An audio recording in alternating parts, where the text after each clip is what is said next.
Have fun. To our one viewer that has arrived, I'm just drawing on my face. Kieran said he's going to be about 1 to 5 minutes away, so I'll put that in the text. All right, see you in a sec.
And I was so excited about it. Like, I had the phone in portrait and everything. Like, did all the wrong things. I like the bear. Was it the unboxing bear? Yeah, the unboxing bear. That was adorable. That was a spur of the moment thing. Well, okay. We're here. We're clear.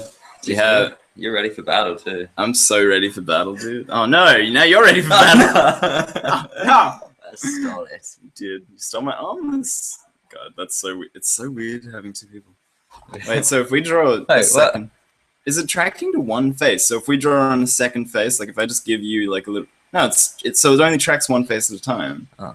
That's so. Oh, I guess it's meant to be like if you've got a few people with webcams, you can like if I close my eyes, it should go to you. I'm trying to get it on me. If I do that, yeah, you just gotta like conceal the fact that you have a face. So if I cover up my nose. Yeah, exactly. Mouth. Maybe not mouth. It might be. Yeah, it's just eyes, I guess. That's so weird.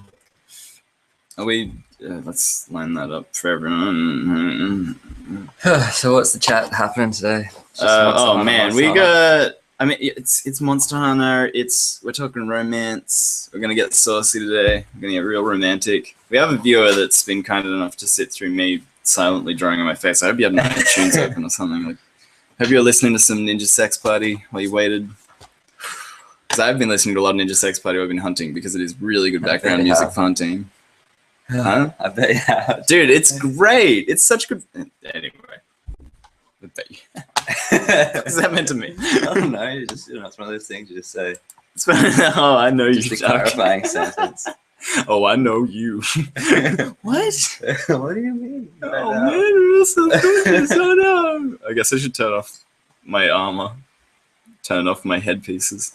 Okay, intro to the news. Oh, actually, I wanted to intro and question first because I figured if we get to ask people questions at the start, if we do the question of the day at the start and we get that out of the way, then we can have a talk and everything. We just do that and then dump that.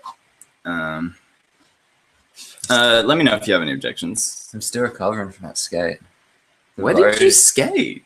I just up the road. I parked my car up on the main street. Oh, really? Okay. I just skated down that road. Oh, it's like very right. gravelly. I know, man. It sucks. So it was more like just me trying to push a skateboard along, and as if I was walking, except skateboard on one foot. And then I saw the guy who owns the horse.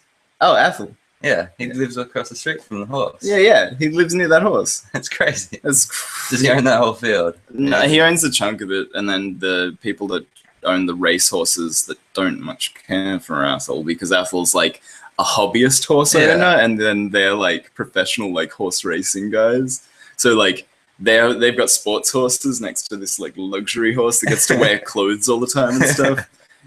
I should tweet out a pic. I'll tweet a pic maybe today if it stops raining.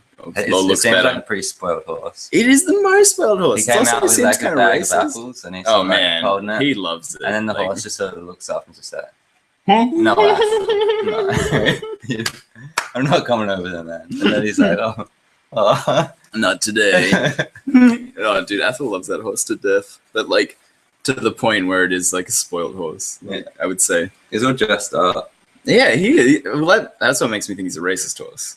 Because I think I've got this inkling that he doesn't like brown horses. So he's white face horse. Yeah, so he wears this Ku Klux Klan hood. You know, I'm not from America. I don't even need to worry about the connotations of mentioning that kind of stuff. So welcome to our new section, question of the day. Strange face stuff, lol. Butamus, my man. How are you doing? It's good to see you, buddy. We've got kind of a dual window thing going on. I see that. I've been trying to get monitors all week, but I got to order one online and I haven't done it yet because I'm a lazy bastard. But anyway, so we're starting new format, 2004, the February format, probably change in March. Probably, because we're like terrible at keeping consistency with our like sections. That, the abbreviation. Quatted. It's quatted. Well, there we go. The QRTD. The QRTD. Quat.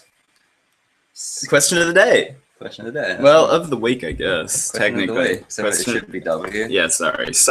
That's even better. Quatwa. Quatwa. Oh, I'm pushing all the wrong things. Oh my god.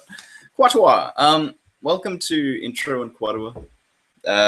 I was also playing around with like DJ names for us last night. I wasn't writing anything down, but I was like, I was like, welcome back to K Knife and the Amen, like in the morning, real like cheesy radio stuff because we do this in the morning and it just feels like that every time we do it. Oh, I tell you what was on the radio. Thanks for tweeting at us first as well.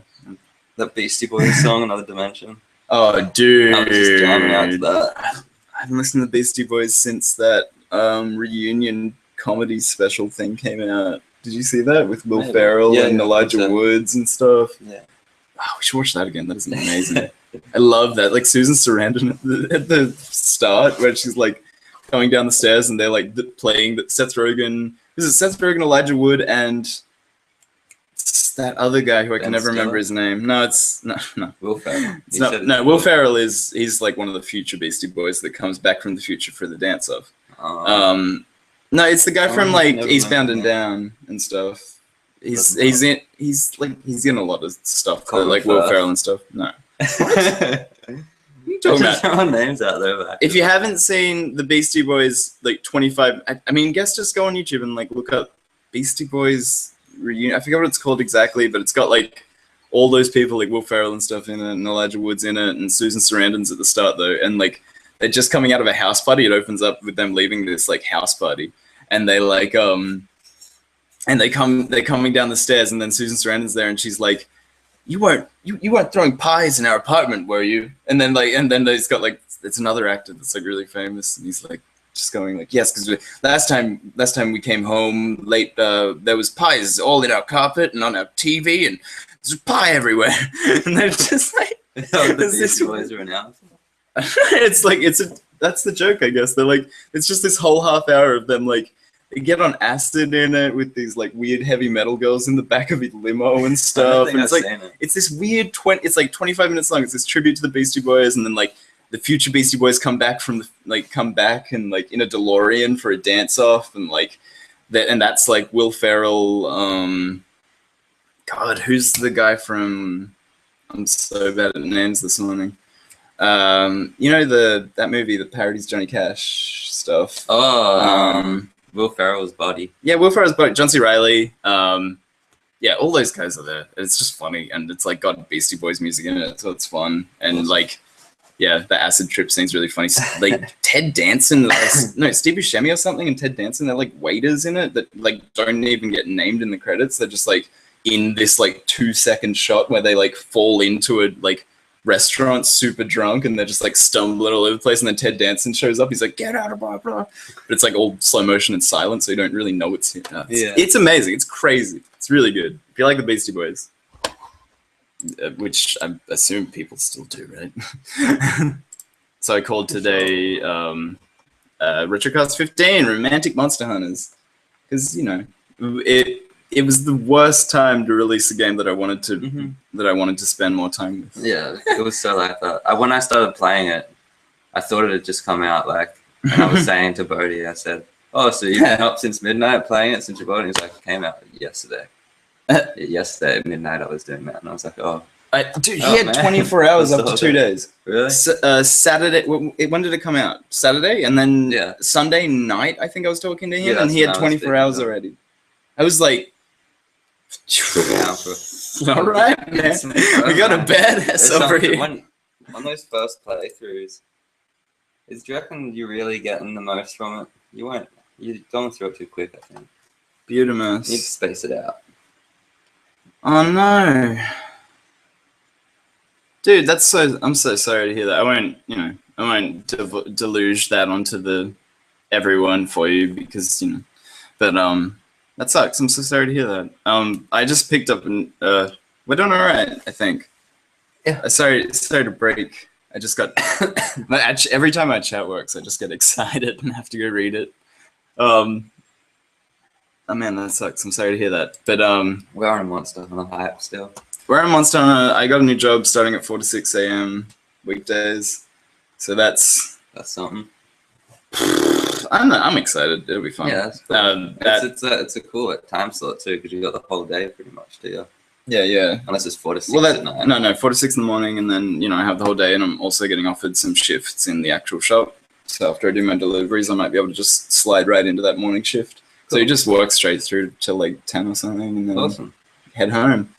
Yeah, well, that's it. Like, I figured it fits in with, like, I want to keep doing YouTube stuff and stuff like that. So I just fall asleep in the morning, I schedule in the afternoon or whatever, and I'm making money. So, anyway, what were we saying? Monster Hunter.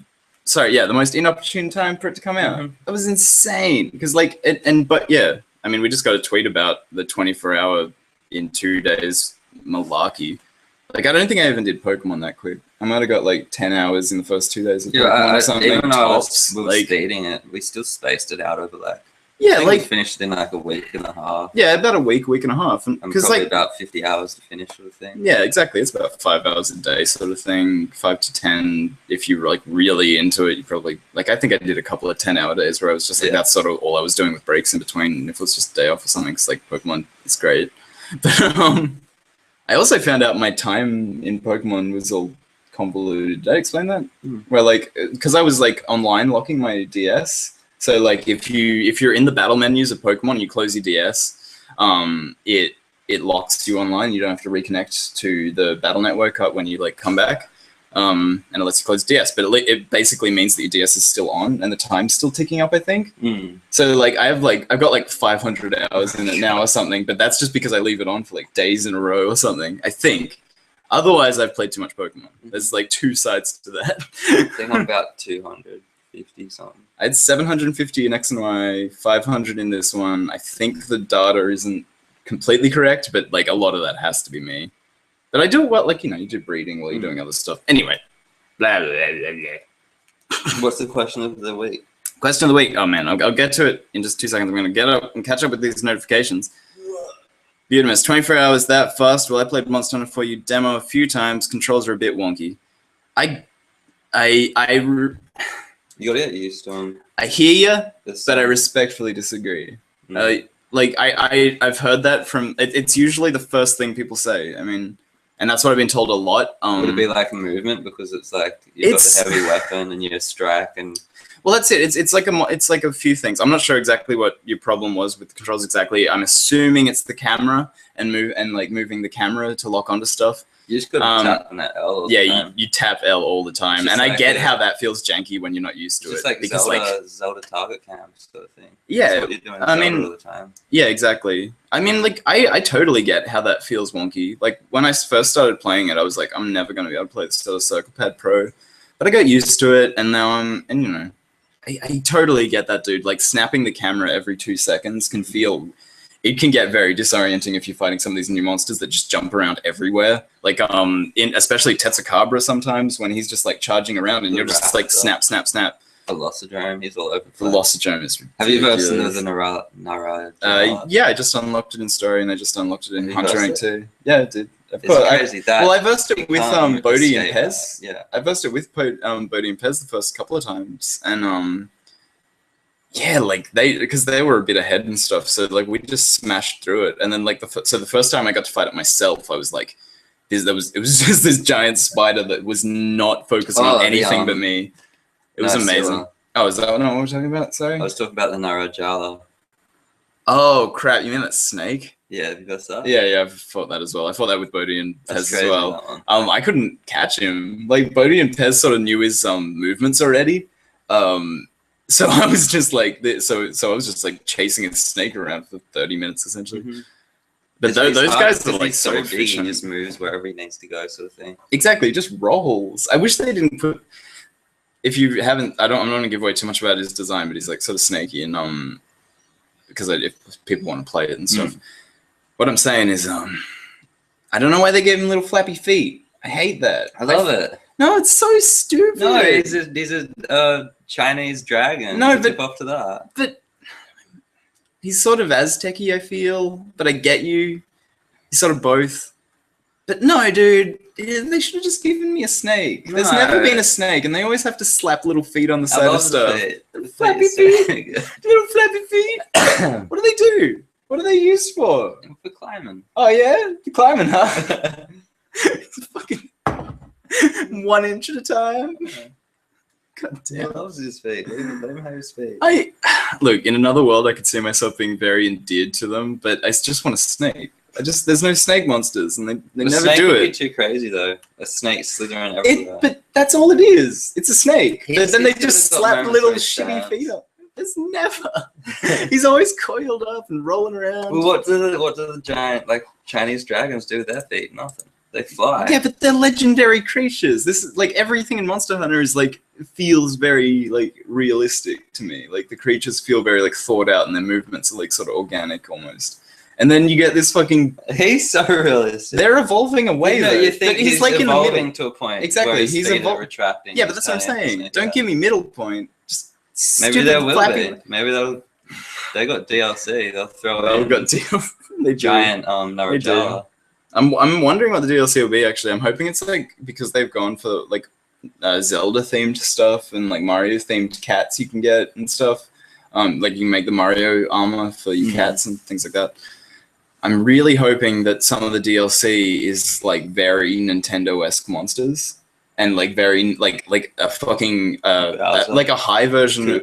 Yeah, that'd be great. Like a Giga Bowser sort of thing. It'd be really cool. And you know the monkey, the giant baboon enemy, Kongarala, or whatever, that guy.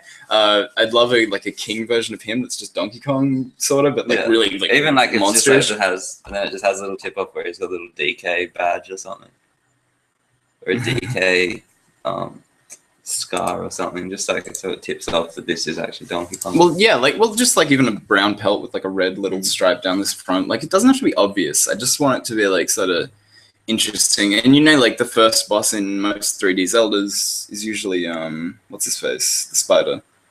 Gosh, I'm bad with names. It does. I'm so bad with names today. Gangaralawala. But that guy, you know, I'm hoping that they'll give me a variation of the spider. It's kind of like him. It's got one big eye or something. Yeah, you know, things like that.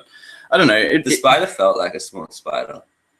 It does feel small. Yeah. Well, there's queen versions of most of the bugs apparently, or like king version, because there's the Celtis or whatever. Celtis, yeah. Excuse me. Yeah, that big rhino beetle thing that I need to farm forever.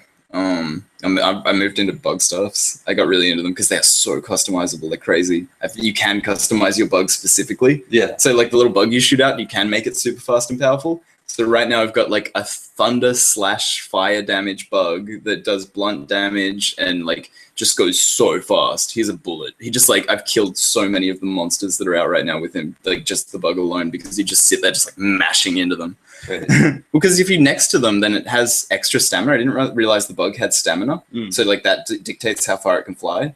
So like you can make a sniper bug if you like make it super fast and super stamina. Yeah, so it just like straight out and like super far distance. But what I do is I just get next to them and like I just start like sending it out and it just like flies through them like I don't know 5-6 times and then it comes back and then you just keep doing that and it's the most fun. I love it so much. It's just I love having a little drone. I'm still stuck in my switch axe ways. I can't. Well, I've got both. Like I've got my double blades, but I can't upgrade my double blades till I get to high rank. So I started making bug stuffs because I wasn't at high rank yet. I'm almost at high rank. I just need a few more things. I think I'm about to hit I'm high. looking for firestones or something. Firestones, volcano, maybe. Anyway, I thought, but I went there enough. We'll get there. I've sort of done it, but we'll get there. Tap L, that would probably help a lot. Yeah. Oh yeah, dude, tap L all the time. And don't forget to lock on. In the full version, you can customize your little thing, so you can move your little D-pad on the touch screen, so you can put it somewhere it's more accessible to your fingers. Oh, I don't even use that because I only ever correct my camera when I'm either in midair or when the monster's stopped or like doing an attack in a different direction because like I just drop down to the D-pad below the control stick now. Like I've just taught myself to sort of turn the camera that way. And like, cause you don't. You can do that when you're not in a battle, like when you're not having to. Well, that's it. Like that's what, if you don't need to move, that's what I'm saying. So like if like the monster dives past me and I dodge it, and then I'll like quickly switch the camera to where it needs to be. But I'm tapping L. Just what I always be tapping the Y, the X-axis. So if I go left, like I've changed that, so I can just tap right and it'll actually turn right. It won't like turn the opposite. You get it? No. So I only have to use like the bottom half of the touchscreen D-pad. Oh yeah, sure. I get you. I can just like tap it real quick. That's fair enough. I don't know, like I've got my item shortcuts down there. I've got a combo list down there, like because I do a lot of. I do a lot of down there. You just got the item pouch and you just tap. I can't every single item there. Yeah, but I don't want to go through that much process because I've got my whetstones down there for sharpening, and I've got my I've got well done steaks down there just so I can like. Because I don't know, double blade, man. You got to be like always moving and never stop. I don't know. I feel like it's different setups for different weapons for sure. I gave the longsword a go last night. I just wanted to see like. It's a fun like weapon. Right, I'm not keen on it. It's got a bit too much fanfare for me. Like that's my thing about Monster Hunter. It doesn't really combo. It just like it does if you know it. Well, you gotta go through the combos, and the people that I know that use it because it's efficient and use it because it cuts off tails quickly. It does like excessive cutting damage. And if combos when you're in the spirit mode. Well, you got to charge it up like anything pretty much. Like the double blades won't combo much until you hit Archdemon mode. Switch axe if you just combos are like slow already. So like saying something combos is like weird to say about Monster Hunter already because it's more about like. Making sure you don't get slapped in the face for like being greedy. That's why I like the switch axe because it's all about your combos. You should see some of the combo runs you get with that. One of my favorite is you get I had the thing you did with. Sorry, keep going. You get the dash juice or whatever, the stuff that doesn't make your stamina drop. It's fair enough that you miss. Thanks for showing up. That's all. That's all we care about. We love that you're here. And. Please continue. Yeah, the dash juice that doesn't make a stamina drop. Yeah, that's a staple. I have that in every item set I use. Basically. One of the combos used with the switch axe and axe mode uses your stamina. Okay, it's cool. An upswing. So if you use dash juice, you can just keep keep doing spam it until it goes down, and then when it does go down, you can just switch really easily from that combo into this. This is a great intro. Come on, hold on. Save it. Let's get through the start of the show because this is ridiculous at this point. What have you been watching through the week? What have you been playing through the week that isn't Monster Hunter? Majora's Mask. I finished season 2 of Walking Dead. Oh, cool. The slowest season. It was a good season. Right? It's. I think if you can watch it all at once, it's good. But if you're waiting every week, it's like, because that's what I did, and I just remember every week being like, "We're on a farm. You like farms? Oh no, the game. Oh, Season never 2 of the mind. game. Yeah, the season 2 of the TV show. Oh, season 2 of the game's really great. The game is great. Much better than the show. The only problem I have with it is because I wait till it comes out on disc. Yeah, of course. But it's not stable. It's never. Yeah, the Telltale games are weirdly unstable. Like it took me a while. Like I said, like a couple of weeks ago, maybe that I've been playing Wolf Among Us and season 1 of Walking Dead, and like being like, oh man, I love in load screens all the time. But that's it. Like I'm sitting there being like, oh, this is a great game. This is like the kind of point and click adventure I want. Like this is modern point and click adventures or whatever. And then my save file gets wiped out from the cloud or something. It freezes when I'm trying to load it up or during in between scenes and stuff. I don't know. I think the computer version might be more stable than console ones, but still, like I feel like their choices and like how deep their game goes sort of like betrays them a bit. I want them to be stable, but they're not. I think it's the engine they use to collect data because you got to remember it's going back to see what you've done to take. No, exactly, and it's got to like and it's got to mix and match everything, and then it's got to like sort of. There's an amount of relaying with everyone else's choices as well, so there's this weird like online functionality that gets muddled up into it. I don't know.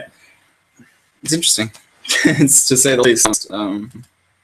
Yeah. But by the end of it, like the end of season 2, there was this moment where you get given the stats. Yeah. And I was a part of 10% who made that decision. Oh, that's cool. And I was like, man, I got to rethink. Like, what did I do? Then? Would you say that it was the morally correct decision that you made? I reckon it was. Like, in my opinion, after every single lesson you have in that game, every single lesson that you go through pretty much reiterates all this, and then you get to a point where it's like, all right, so you're gonna make the same mistake again? I'm like, no.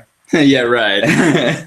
But everyone else, 90% of people, like just went, hey, sure. Just went through it again. That's interesting. I like that as well because you can talk about decisions without making spoilers. Yeah. Because you can be like, that decision at the end of season 2, I was in that one, and then everyone that gets to that point knows what you're talking about. Yeah, but like that's the only decision I've ever seen that has such a huge. I've seen a few that are variation. Like I've seen a few that are 30 and 40. Yeah, 30, 40. But 1090, or maybe it was 2080.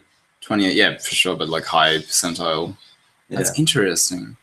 And I'll have to play through Walking Dead again because I'm fucking wiped out my save file. It's fun though. Season 2 is great.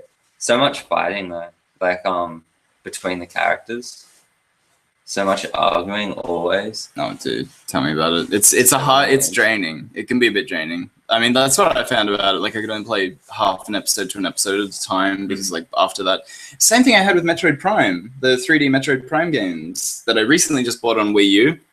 I'm going to talk about that. But yeah, like those games are really draining. Like, they're amazing games, but they're so like, oh my god! Like, get an hour or two into a Metroid Prime game, and it's just like.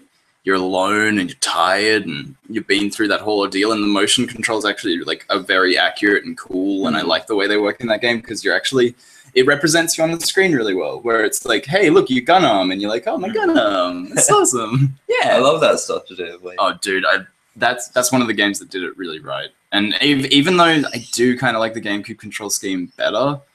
You know, I got the 3 games updated into the Wii collection that they just released on the eShop for Wii U. Yeah. So yeah, I love that. You know, it works well. It's good enough. It's not like it can be a bit chaotic sometimes, but otherwise it's like fine. But it is draining. It's super like, oh my god. Okay, Goma is the name of the spider thingy. Goma, yeah. From Legend of Zelda, I think there's also Tectykes. Yeah, those little guys from in Mount Doom and stuff. They're not called Keese anymore. They're called Bad Bats. Ew. What the fuck? Yeah, right? What the fuck? I was so confused. I lock on and then Tail tells me, oh, it's Bad Bat. Oh, wait. Follow you and you're like, fine. You just turn to your fairy and you're like, what the fuck? What about Tail? That's Keese. It's always been Keese. Do you know what you're talking about, you fucking weirdo? And then it's like, oh no, it's a goofy slime. Oh no, it's a skelefish. Oh, it's an Octorat. It sounds like a Bad Sharknado parody thing. Octorat. I watched the finished. We finished Legend of Korra. I was that one viewer. Do you want to just? It does. The tutorials in Monster Hunter suck. I will back you up on that, Butimus.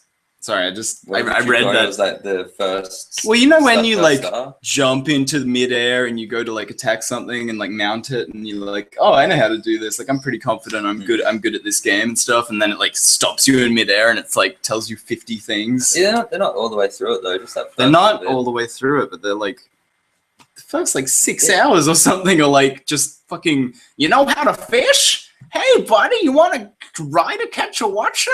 The one example of it was when I went to use the samurai sword, and I skipped through them too. Butimus is my point. I played the mini, like the game. Yeah, the tutorials. Yeah, the tutorial. I played the dual blade one of those. I checked just it out to see what the longsword was about, and he goes, they're good. Yeah, they're really good for checking out. Like he said, oh, step 3, switch to spirit mode. Oh, step 4, switch to spirit mode. Step 5, I know I already said it, but switch to spirit mode. Oh, because it keeps stacking, right? Yeah. That's right. I mean, that's what's cool about the sword. It's that sword is really the only one that really got me. Like all the others, I thought they were like. I mean, if you haven't getting, I mean, into the storyline and stuff, it's like you are learning Monster Hunter. Yeah, but I'm not. That was my. Is. Yeah, the character might be, but that was my big problem about them not rewarding me for my time I put into 3. Because I was thinking my save data is on this SD card. Like, they could be like, oh, you played 3 for 120 hours. Here's, like, a double blade set for a beginner that is cool and a bit better than the normal double blades, and you can upgrade it into, like, some special, like, fun, cosmetically interesting weapons. And you get that because you did 700 fucking hunts. No, like, over 1,000 hunts with the double blades in the last game. And then, like... Here you go. That's for you. And then like maybe it's got my old character name where it carries stuff on. If my save data is sitting there, I don't know why it can't be like. I want customization and legacy out of everything I play, you know. And I think that's fair to it's want, a good, you know. I guess it's like extra stuff to program. I mean, I get it, but like rewarding. Let me be for coming back to the franchise. That's what I'm saying. Like, let me be my last character's kid or something. Yeah. Like when I start the game, what if the Caravaneer guy goes like, oh man, a Brisker's like kid or whatever. I fucking knew your dad or whatever. Like that would be cool. Like that alone would have sold the entire thing to me. If it just said my character's name from the last game or something, I would have been like, great. I'm done. I'm fine. Do you miss underwater hunting? Never. Really? It's the worst piece of shit that ever got created by anything ever. No, don't even. I don't want to talk about it. Fucking unpopular opinion right there. Well, you had twin sticks. You're playing on Wii. Mm-hmm. Like it's such a different thing. Like and Bodhi bought this.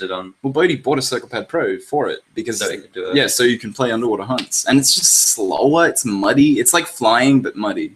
That's why I liked it on Wii though, because you know you can move with this and it's more interactive. Okay. The atmosphere was good in it. Like there was so many moments in Monster Hunter 3 where I was being chased around and being snapped at, and just back to Monster Hunter because God damn it. God, what's the question? There's so many. Yeah, I know. I wanted to put it at the front. But just so I can say that thought though. There's so many moments in Monster Hunter 3 where you're being chased through the water by something terrifying. And you know you can't escape it like anyway. Or you might just miss it, like it'll like graze your foot or something and you won't get, and it'll miss your hitbox or something. And just, those are like moments of true terror. Even on that tiny screen, I was just like, ah.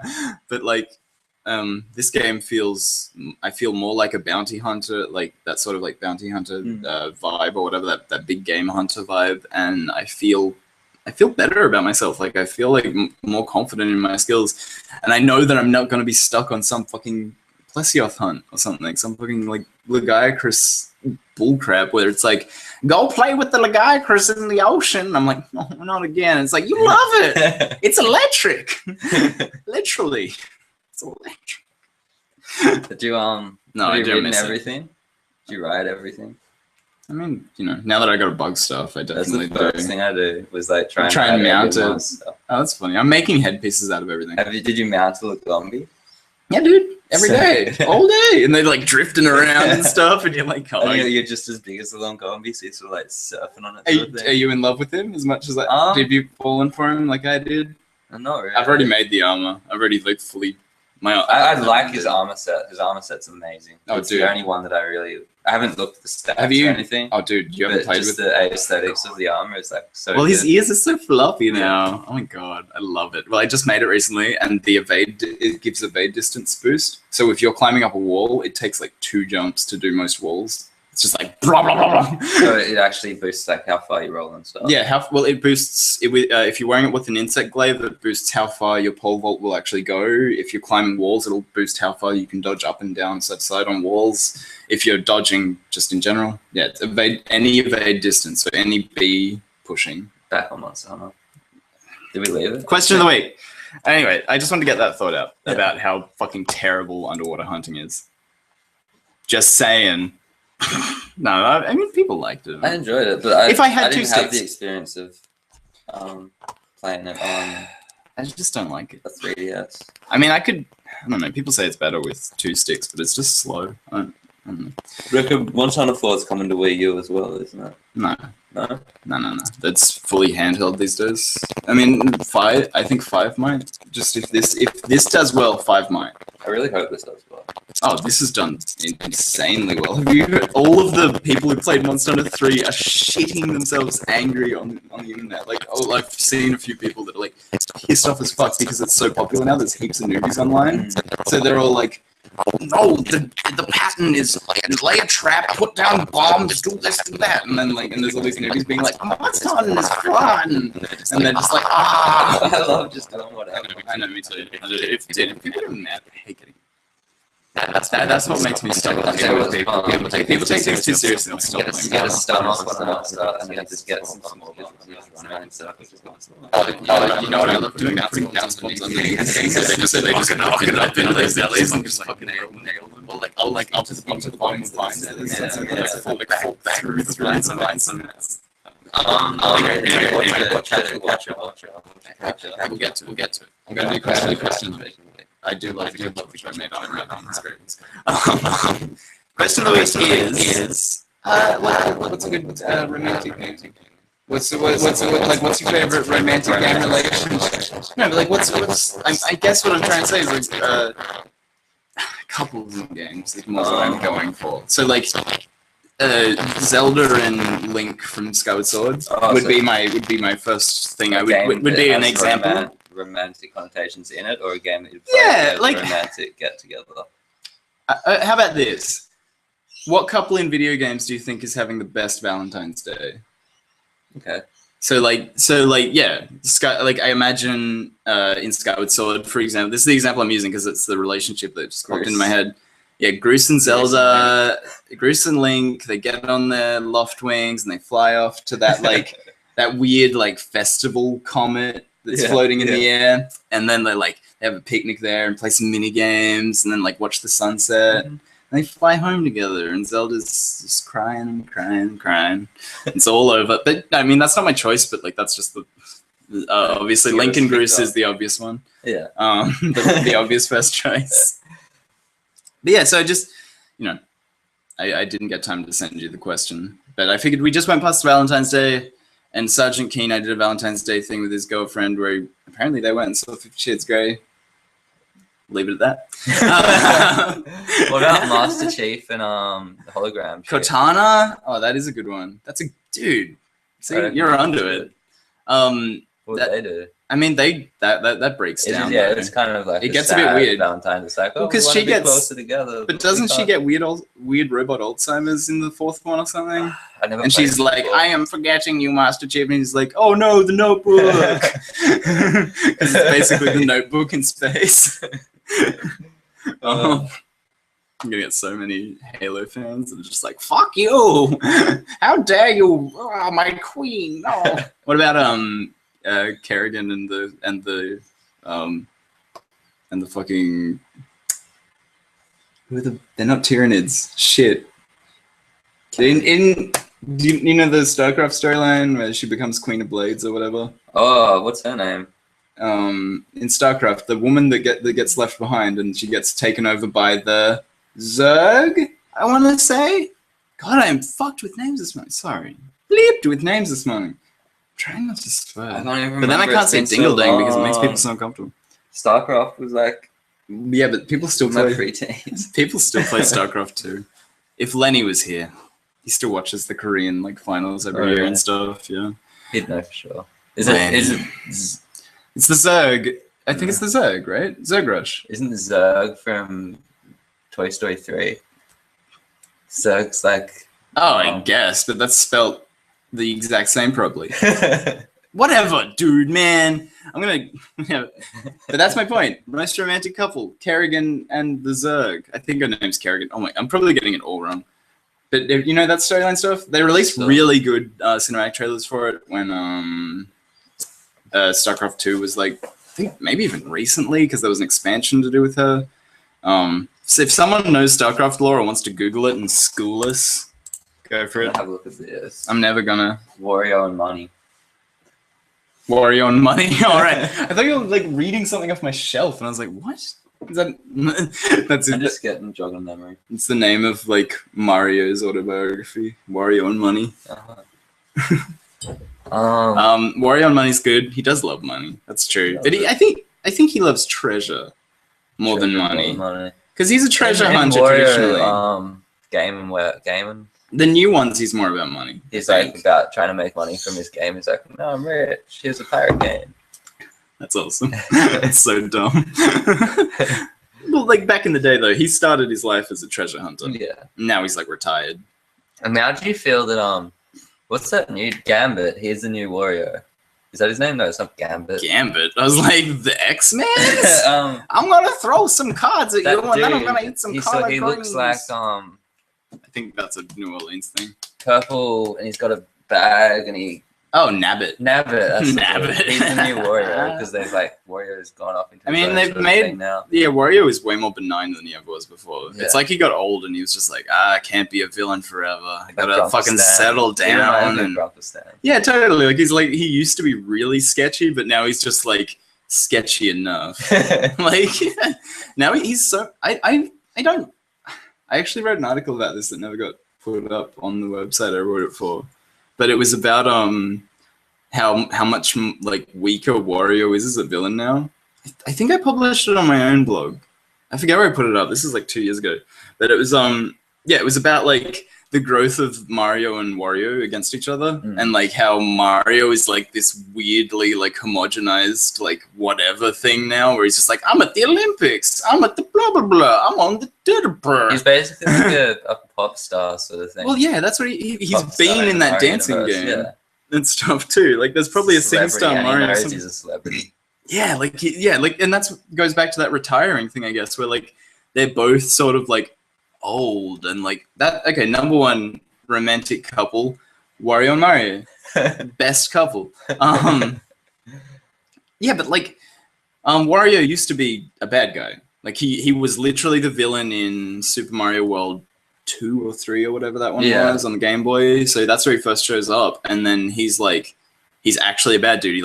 He tricks Mario into leaving. There's like a weird storyline there where Mario, in the first Mario game on Game Boy or whatever, he has to go fight some like no-name villain, and like he gets distracted, and while he's distracting, he's away at this other place that isn't the Mushroom Kingdom. Wario's back at home, fucking jacking his castle and putting his like big W all over the Mario castle. Flipping them all upside down. Exactly. Yeah, W for Wombo. Shit. But yeah, so the article basically outlined this idea that like Wario starts out as a villain, he gets kicked out of the castle, so he starts like roaming the world looking for treasure. He turns into sort of an anti-hero, which is where he's still doing. Costume. I mean, that's what I'm saying. It gets to that point. Like, I've got the DS game actually, where he turns. Because I love Wario. He's a great character. He's like such a funny dude. He's got so much more depth than Mario. That's what I'm saying. Like, I like him more than Mario because he's like interesting. And Luigi's got heaps of depth as well. But Mario's just like Luigi. Mario is mean. Yeah. Mario's like cruel. But he doesn't even have any character, I don't feel. Mario, I can't relate to him at all, whereas I can relate to Luigi, Bowser. They've all got, like... Oh, yeah, they've all got, like, a thing. And, like, Bowser's a dad now, and, like, you never see Mario taking care of his kid. Like, you never see that shit. Like, but Bowser's, like... There's scenes in Super Mario Sunshine where Bowser is, like, being a good dad, and, like, just... And, like... So Mario is just the biggest jerk. He is a sociopath. Have you seen what happens when... it's in the game theory episode about Mario being a psycho, and it's an ending when I think it's where Mario comes second, Luigi comes first or something. It's in Mario Tennis, and Mario like Luigi wins or something, and Mario just like walks up to him and like kind of like scowls at him and stamps on Luigi's foot in like his moment of victory, and like fucking in the cutscene. In the cutscene, he's like, "Fuck you, Luigi." I hate you. Like he's basically just like. Is that why like Luigi killed Mario in Super Luigi's World? Let's not get into that. That's fan theory stuff. This is like something that they decided to animate, like which is what I think is like super weird about it. And like even in the first games, he's like probably pushed him into another dimension. Got help from yeah, whatever. What? Oh, Egad. Yeah, Egad. Oh, dude, he's probably in his yeah, he's probably in the Suckback. Yeah, for sure. That's definitely where Mario is. But yeah, so Mario, I agree. Mario is this homogenized character, but my point about Wario just goes back to like. He starts as a treasure hunt. He starts as a villain who jacks up this whole castle, which totally fits in with his treasure hunting thing. A hobby in mini games. Well, that shows up later though. That's what I'm saying. Like he just gets toned down every single. Still gaming. Oh really? Yeah. Was that the first game in Wario's? Yeah. Okay. Well, I don't know. So much fun. I don't remember the old Game Boy ones. Like, they were basically just tap A, and it was like pick the nose. Oh yeah, whoa. Oh yeah, no, I've seen on the foot. Was that on Game Boy Advance or Game Boy Color or something? I'm sure I had a Game Boy Color one. That's crazy to me. We'll look into that later. But anyway, point is, his evolution is crap, and they totally didn't. Super Wario. What they did to him was they put him in Smash Bros. And they're like, oh shit, people are gonna look into this character, and they're like, hey, he's not a bad guy. He's like whatever. This is disguise. It's like pretending to be a hero. No. He's like gone soft. He's just crap now. They've like made him into this. The game I want is the next Wario game that comes out. Is Wario breaks out of Wario's castle's basement, kills the robot that's been taking his place all these years, and like fucking eats it, and like just fucking picks this. Yeah, some shit like that. Just like picks this fake Wario up, eats him in one bite, and then just goes back to like looting. And Mario's the bad guy at the end, and you get to like throw him into fucking lava pits and steal his treasure. Maybe you don't fight him at the end. Maybe it's like a stealth game and stuff as well. And you got to like, it's like part stealth action. The persona of like pretending to be the hero and like dressing up in a hero outfit. Yeah, maybe you meet Mario from time to time, and you're like, like you beat villains up, and then Mario sees that every now and then at the end of the boss battles, or like Peach shows up, or the characters show up, and they're like, oh, thanks, Wario, and they're like, heh. And you're like walking away with Bowser's like giant crown or something. Like such a good game. I don't know, like I want him to go back to his sort of adventure roots. I want a bit maybe like a stealth mechanic would be fun if they could do it really right. Maybe fart super jumps to get around. Like he's got all these abilities that could be associated with take a lot of bike gang. A bike. That'd be fun. The overworld could be fun, like bike driving. It could be like GTA almost, like GTA Mario, but you give it to Wario because he's the character for that game. Exactly. Just open world Mushroom Kingdom, and you're like drifting around. Yeah. I think that'd be great. I'd love that. The more we talk about it, I'm super into that game. And then you go meet up with Bowser, and Bowser's like, go do this mission for me, but it's like still Mario. It's still like a Mario game, but it's got that open world feeling. It'd be like the Wario's version of Paper Mario sort of thing. Oh my god. That'd be great. That'd be so great. Paper Wario, but open world action. Geo Wario. Geo Wario. God, my god. I'm just anyway. Back to so that's favorite couple. Favorite couple. We did speak about it for a long time. Dude, Wario's one of my favorite characters. I didn't like him at first, but then I thought about it and I was like, no, everything about you's nice. I've liked him from the beginning, ever since. Well, I went through my like everyone has to be cool phase where like all the characters I was into had to be like good for some reason, and like so like Link was cool because he was like skilled and like a fighter and stuff, but like Wario was goofy, so it wasn't like cool technically. But then you like get a bit older and you like lose that pretense and you're just like, no, that guy's the Looney Tunes monster. 9-volt. Who? 9-volt. Who? 9-volt. It's still not getting to it. The battery? No, he's the kid. He's got the. Oh yeah, okay, no. The Game Boy levels on the Wii version and stuff. Yeah, 9-volt. I like that. Yeah, I like him too. He's pretty cool. Nothing to do with romance, though. But that's my thing as well. Like, what the fuck is going on in Wario's games right now where it's like, have side characters? They were always out there. Yeah, always in Wario games, but like, who the fuck are these people? They're his buddies. They're from the bike gang back in the day. Okay. Because they know 9Volt's mum. You know the storyline better than I do. So 35 volts. it's a fun party game. Look, dude, I'm not going to argue with you on that. It's a fun. He does make fun games nowadays, but come on. But like, you got Jimmy T. Okay. He is obviously Wario's like gang buddy sort of thing. Who of these people could Jimmy he T's have got the dated? afro. No, I know Jimmy T. Yeah. Who did he date? He dated Mina, the photographer. Okay, cool. I remember her from the storyline of the Wii Wario because there was a storyline in that. And then there's the two ninja girls. Yep. I don't know where they come into it. Twincest. I don't know. I don't know about that one. We're talking about couples. Oh, okay. Well, I was talking about Wario. I'm talking about the couples within Wario. All right. Wink. So who would 35 volts? That's 9Volt's mum. I'm pretty sure is 35 volt. That's funny. Is that how the voltage of a car battery or something? I don't know. I want to, because it would have to be something else. Volts.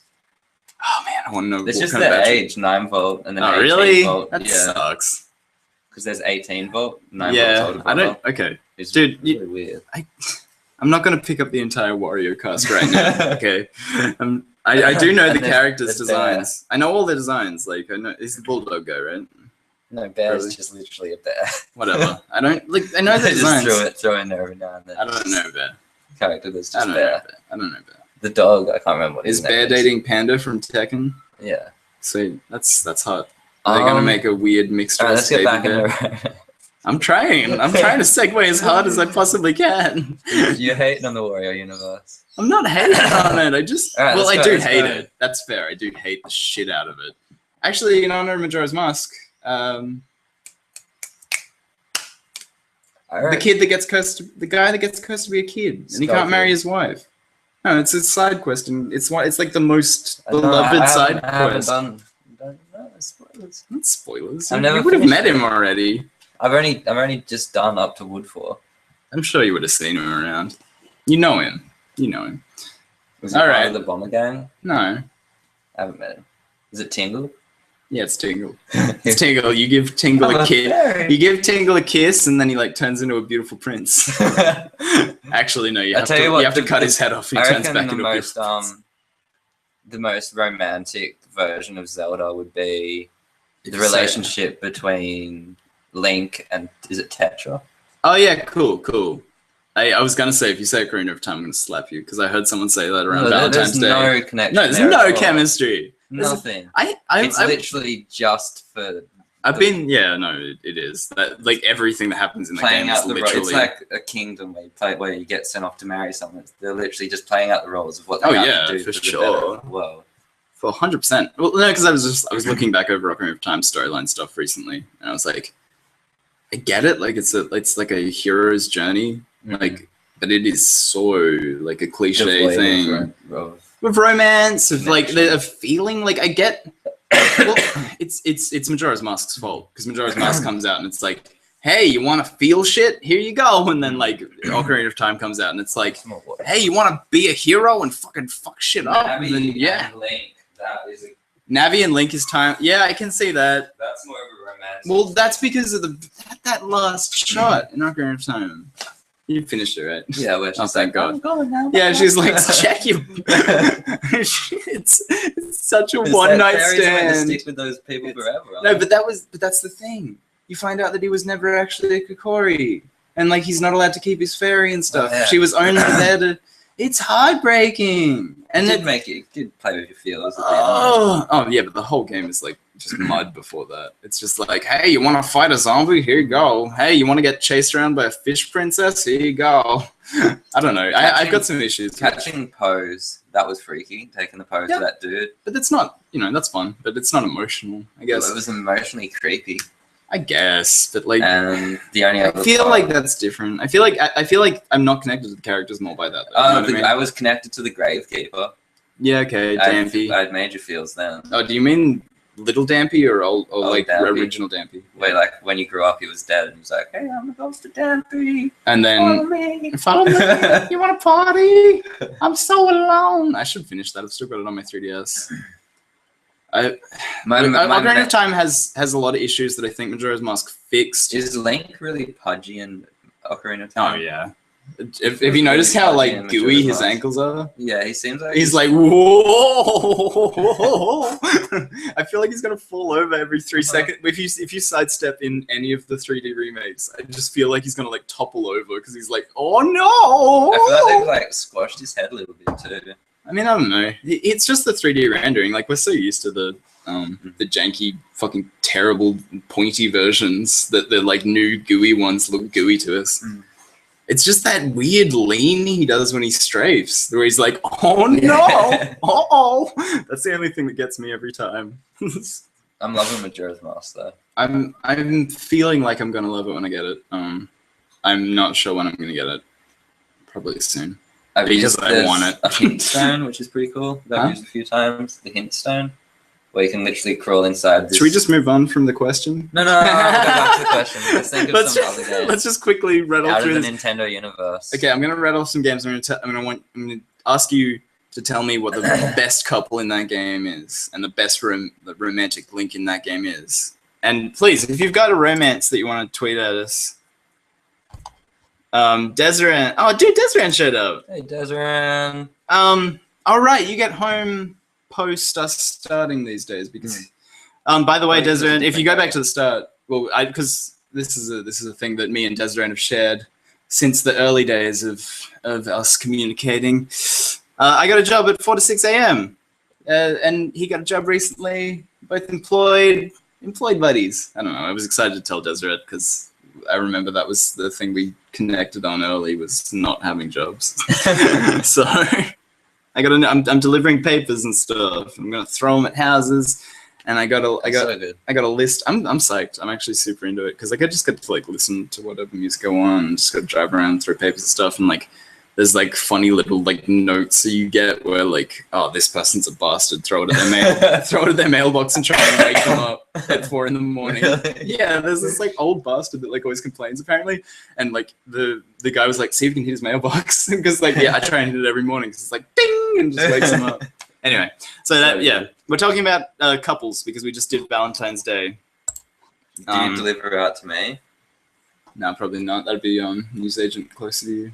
I only do town. Because I get newspapers from work, and then I come back and it's like, there's another one. More newspapers. Well, I deliver paid ones as well, so you have to subscribe to something, I guess. I'll subscribe to something so you can come. You're not, no, but it's going to be like fucking Ocean It's going to be the next door one. Anyway. Well, then I'll put a little note that says, I'll subscribe only. Sarah Kerrigan and Jim Raynor. Those are StarCraft ones as well. So, because Jim Raynor's, I'm not 100% on the StarCraft storyline, so please feel free to correct me. But thank you, Desiree. Sarah Kerrigan and Jim Raynor are like the two humans, and then she gets abandoned on the planet. She becomes the Queen of Blades, and then Jim Raynor's, well, like his whole thing is like, I'm gonna save my lady, but she's already like a spider lady. I think that's what it sits. Is that the one that Dwight dresses up as? No. What? God at the Queen of Blades. Oh God, he did. He does dress up as Kerrigan. Oh my God. Oh my God. Have you seen the Pokemon reference in House? Just quickly going to like mainstream media referencing games in House. No way. There's this weird reference. It's like 2 seconds long. They're talking about some disease or something, and then House just goes, well, that's why Arceus created 3 planes of existence, referencing Palkia, Dialga, and what's his face? That's crazy. Yeah, I know. It's so weird because, like, when you see the clip out of context, it makes no sense. No He just way. like, and like, because I was like, he couldn't possibly mean that, but he says that's why Arceus created 3 planes of existence. It's only in the referencing Pokemon world. Those Pokemon names are not taken from. Where's Arceus going to show up? Yeah. Like he says Arceus, and then 3 planes of existence is the storyline of those games with Dialga, Palkia, and Satan monster. I forget his name. Darkrai. Galvantula. Ugh. That his name? No, not Galvantula. What? So not Darkrai is a different one, but his name Galvantula. Is it the guy that's like the Ghost Dragon? Yeah, the Ghost Dragon. Whatever. What's his name? So bad with names today. No. You go into his little lair and he's like, hey. Yeah, that guy. Whatever. Back to Gigant.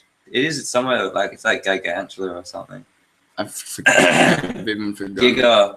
Giganox. I've forgotten what we're talking about now. God. Gigadrix.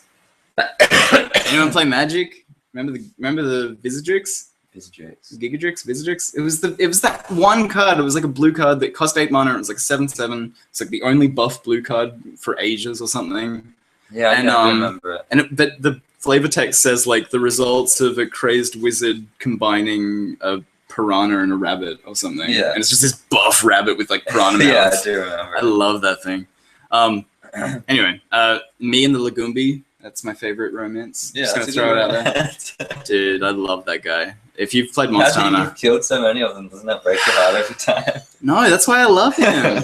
It's the hunt. It's like that's what we meet. That's what we meet when we dance. Do you feel like Monster Hunter is really against environmental? Whatever. Go and give me a break. Give me a break. Give me a break. Hashtag come on, man. I think Pokemon is more of a like disgusting example of like animals beating on animals kind of thing and like cockfighting and stuff, like that kind of an analogy. I guess they're killing these animals because they're animals like gonna kill It's everyone. big game hunting, and like it's like a It's in a world where these animals will literally eat you. Yeah, it's like hunt or be hunted, and like I think the context suits it. Like Pokemon's context is like, hey, you're 10. You want to fucking kill a rat? It's like, yeah, with fire. Oh boy. But so yeah, greatest romance in video games of all time. Me and the Legumbi. Me and the giant rabbit beast. I love him so much. You're gonna throw out some franchises, and I was gonna pick some. Okay, right. I was going to do that. Not anymore. No. Okay. Let's go. I want to hear your favorite from Super Mario, if you haven't said that already. Like favorites. I can't stand Peach. Well, yeah, okay, but like so maybe like even things that in no way have any like context, maybe, but you can feel that chemistry. Like I've always sort of felt like Luigi should hook up with Peach. Yeah, because like I feel like Peach would be more bearable because like Luigi's not trying to get kisses and sex out of it like Mario is. You know what I mean? Luigi's a good guy. Luigi's such a good guy. He's gonna raise that baby, just like Bowser would. Go with Bowser. Sticker Star. Yep. It's got to be something to do with that. Yep. The relationship between. You've got a little star piece that hangs around you all the time. We're still in intro. I'm gonna just change it to question. Yeah, it's star piece. I can't remember what its name is though. I love Sticker Star. It's such a good game. I haven't played it yet. I should. I think it was like that star piece trying to get back to. I fixed it. Collect all the other star pieces to try and I can't remember. I don't know. You don't know? No, I don't know. I think I really like. I like Luigi. I like Luigi Peach, and then I know it's not necessarily true, but I want Rosalina to be their daughter, and then I want Rosalina to leave Mario in the void of space. Then Baby Bowser becomes a good guy and takes Mario's place in all the games. No, what? I've always thought Baby Bowser was a girl. He's a little boy. He's a little, have you heard his voice? He's like, about the relationship. Wendy's the girl. Yoshi you know what a girl Luigi. Baby Bowser looks like? What? Yoshi and Luigi. It's a bit too sexual. What about Yoshi Birdo? Yoshi Birdo. You know Birdo, that big pink gaping mouth thing. They always say that's like Yoshi's girlfriend. It's like the joke. No, stop. It made more sense if she like spat Yoshi eggs out at you, and then you were like, oh, female Yoshis are disgusting. Oh God, no. I always thought Yoshi was a girl too. Okay, look. To be fair, like it's your own perception. I think at that point when you like put. I always thought Mario was a girl. It was the first transgender character in video games. Has there even been a transgender character in video games yet? Probably in like an indie game, right? But like no, like. Anyway, that's not the point. It's so different from the point. Wait a minute. Hold the presses. What were we saying before? Sorry, I got distracted about Mario. Anyway, okay. Next franchise is. Do you know much about Metroid, or is that just gonna be a waste of time? Waste of time on me. Okay, cool. Give me Zelda Universe next, I guess. But you because you were saying Wind Waker. Yeah, Tetra and Link. Tetra and Link. That's a name, isn't it? Tetra. Tetra, yeah. Well, I mean, yeah. For the spoiler-free version. Or Goose and Link. Goose and Link is my favorite Slash fanfiction version, Yeah. definitely. Because Goose could be a good guy. I have faith in Goose. Goose for Smash. Hashtag Goose for Smash. Definitely. Always. Every day. I don't even care if he's like a Captain Falcon clone or something. I just want him. He's so fucking cool. He's like the lamest cool guy. But it's all there. Like his specials there. We've spoken about it before. I know. Because he builds like a train thing that has this big catapult, and he like helps you out in one of the battles against the Demised. Okay. You know the Demised. Yeah, I do, but I haven't played more than anyway, that game is first pretty third much of the game. You just play that battle over and over. Oh, and cool. Over again. Well, yeah, I played that first one. Yeah. I mean, I say it every time. Skyward Sword got kind of old for me. I could go back, I guess. But now I've got this thing where I'd have to play the start again because like I don't remember the story as well or anything, and I've seen so many like story breakdowns and stuff defending the game at this point that I like know it. So I'm just kind of like, whatever. It's same with Wind Waker HD stuff. Like I got halfway through that and then I was kind of like, I haven't played that one either. I want to finish through. It's my favorite one. Wind Waker is definitely my favorite Zelda until this new one comes out. Anyway. What about Tingle and the Great Fairy? It's going to be devoid of emotion, though. I reckon the storyline is going to be gone. Wow. Like, jumping the gun, dude. I don't know, I just feel like... you have no information at all. You have, like, some test footage they released, and they were like, hey, we're trying to make the world expansive and, like, have heaps of room where we could potentially put side quests and stuff to make you feel... And then your first reaction is like, it looks like shit. Fuck this noise. But what about Skyrim? Come on. Fuck Skyrim, dude. I tried playing Skyrim. No, romance from any of the Elder Scrolls. The jump wizard from Morrowind. You find his corpse and then you pull some jump scrolls off and lets you do super jumps and I'm like, I love you. Goodbye. And then you're like, ba ba ba. I think that's what I did in Morrowind. The women I usually find in the house that I steal at the start of the game that I'm like, shh, and stab their guts out and take their house.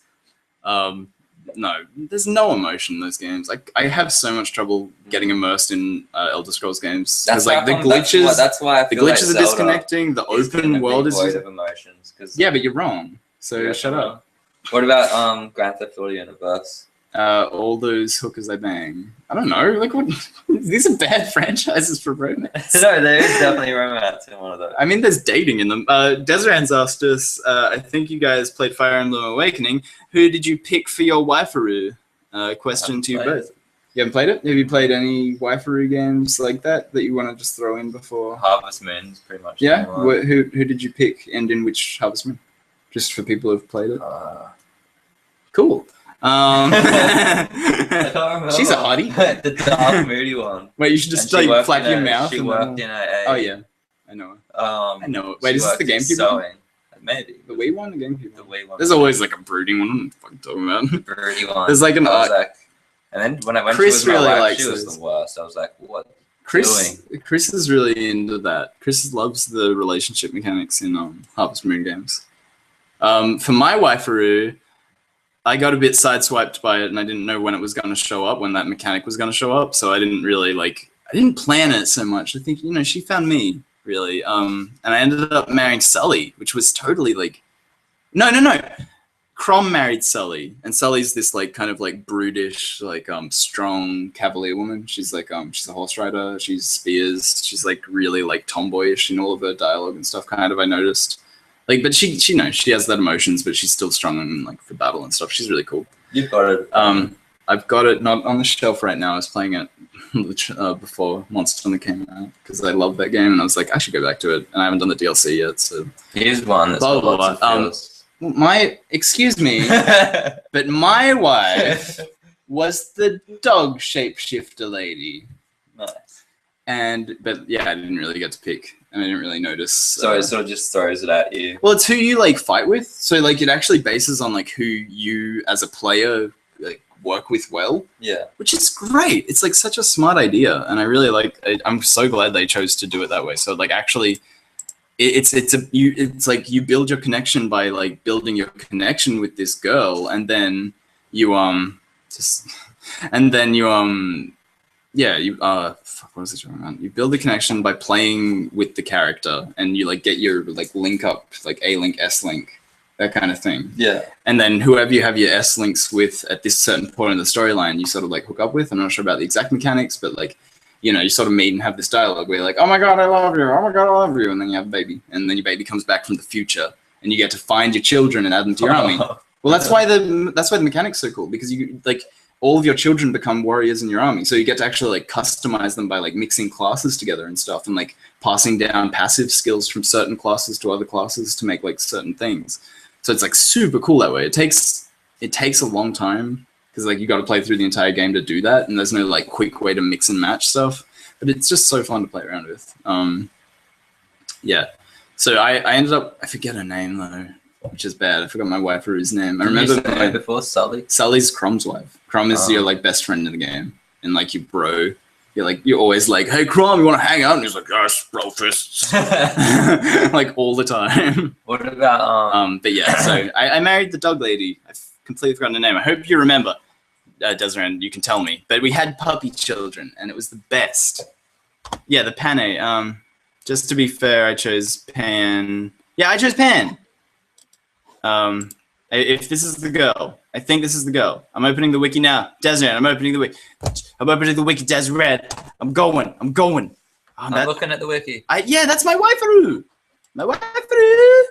And yeah, you get kids out of her and stuff. You get kids out of her. Hey, spill some kids. Me and Pan, man. No, dude, I'm actually so happy we picked the same person, Desiree, and that's hilarious and like neat. Because she's the best. I didn't pick her, she picked me. Because I was fighting by her like every battle, because like the shapeshifters are great. They're really cool. Anyway, so I got two more shapeshifters. Final Fantasy universe. Okay, Final Fantasy universe. Sephiroth and Cloud. The two hardest kisses. No, I played 9. I always sort of had a soft spot because I played it as like a younger man. I always had a soft spot for the main character in 9. I haven't played it in years, so I played it sort of a couple of years ago. You played 10 though, didn't you? Yeah, bits of it, but you know, I've never as much as 9. 9's the Final Fantasy game like Titus, I have played. You know those characters? I know the characters. That's that romance to into romances.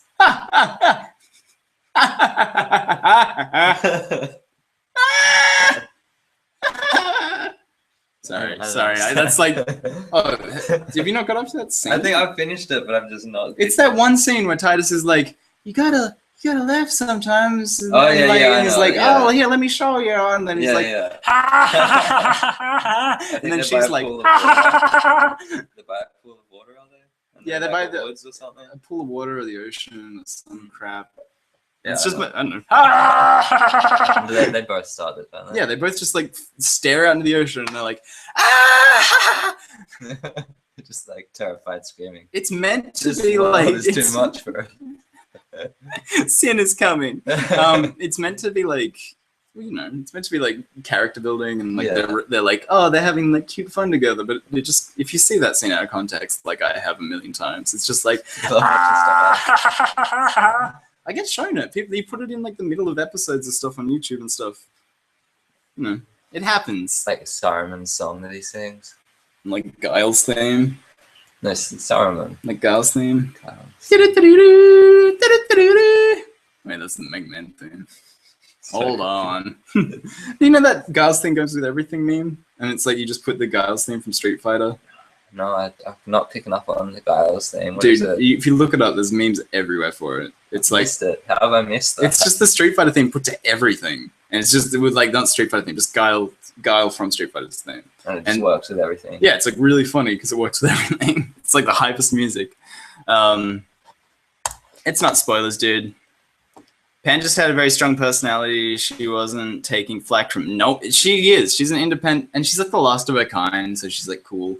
And when you like, if you make the babbies with her, then you get 2 more puppy people. So I don't know. I forget what they're called. They're shapeshifters. Rabbits. I guess they are sort of rabbits. But yeah, they're like, they do beast damage, and she's a rabbit actually. Oh, dude, I'm insulting our waifu. Our waifu and husbando.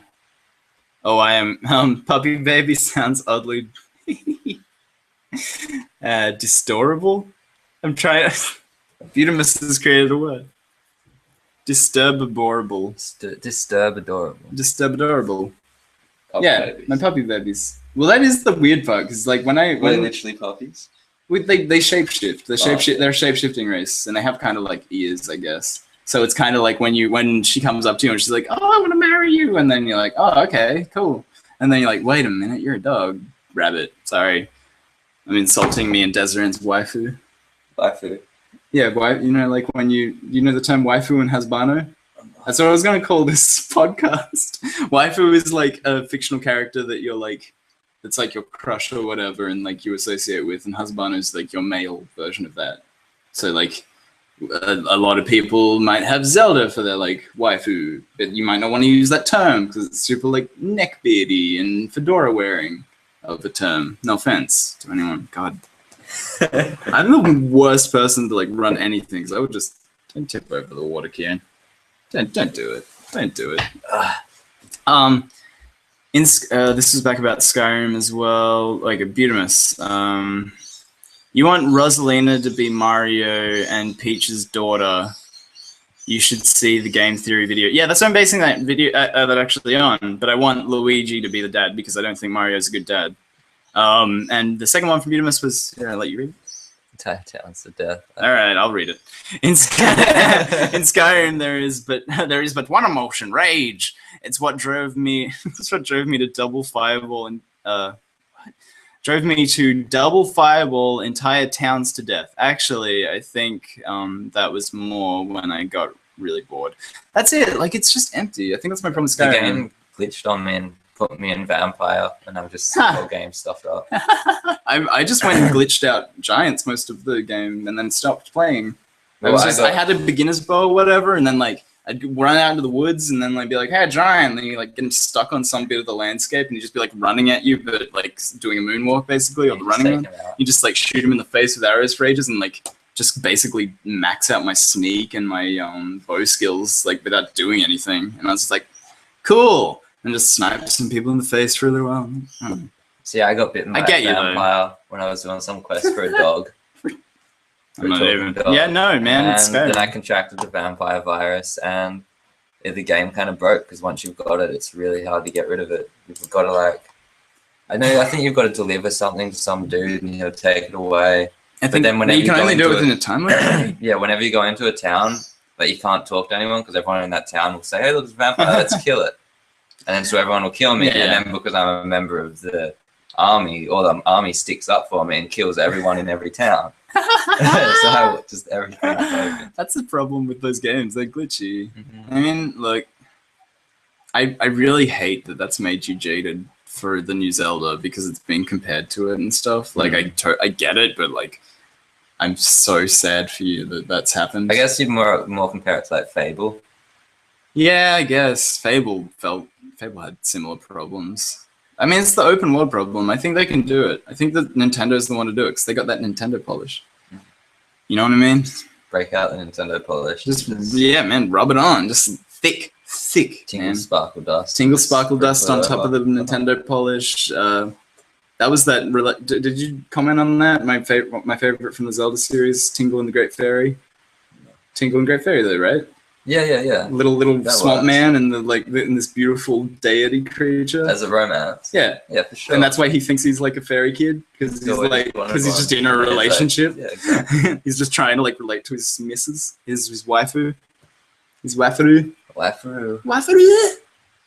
Who would you say you've got a waifu in the video game world? Yeah, like if you had to pick like a crush, who would your knee jerk crush be? I guess. I don't know. There's so many games. There's so many like interesting. I think it's Samus for me. She's like a strong, cool lady. Or who's the assistant from the new Animal Crossing? She's cool. Yeah, she's really sweet.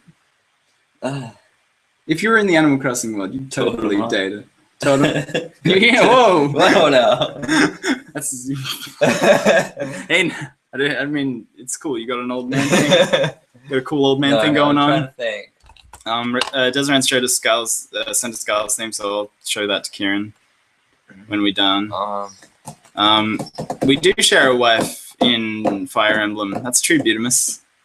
But what I was going to say as well, it's the princess and the tail kid from Final Fantasy IX. I think is a good romance. Princess and tail kid. You know, the kid with a tail that uses the thing and then Princess Garnet. I've never played Final Fantasy. You're making me sad. We should play it on the show. I've wanted to for a while. Maybe we could stream that. I could start streaming. The race is called Tagul LOL. They have the ability to shapeshift into giant rabbits to fight. Yeah, that's just that. Just checking my Monster Hunter. No, I was just seeing if there was any games that would jog my memory. I'm having like a major game blank. It's like you can't think of like a female character. I can't even think of any games I've played. I don't know. I think Samus though. Like Samus is always some of my go-to. Like strong. Like she's And my favorite female character, I guess, because that's sort of what I've gauged it down to. I'm not otaku. I'm not a basement dweller. Just sitting around being like, oh, my waifu. Like it's that episode of Seuss and the Real Girl from Gravity Falls, where he like gets his super way too invested in that haunted dating sim. But she is totes cool. But that's what I'm saying. Like it's like I'm not that guy. I like the idea of having like calling your favorite female and male characters by these stupid names and pissing people off. I'm gonna go with 3 Wii games and jog memory. Just pick up Smash Bros and you'll be like there. Politina! Oh yeah, Politina, all those memories.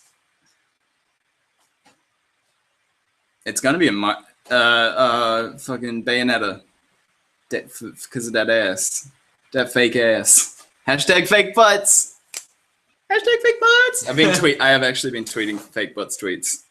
I think we've successfully claimed it, people.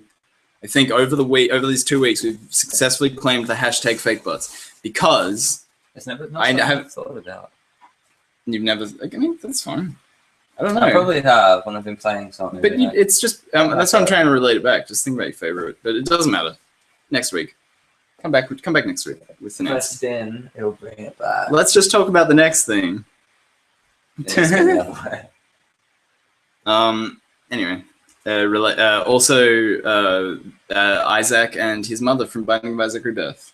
Romance. Yeah, favorite romance for the ages. Get in the basement. I'm gonna fuck you up with demons and poop. I don't know how that plays out. God, that game's fucked up.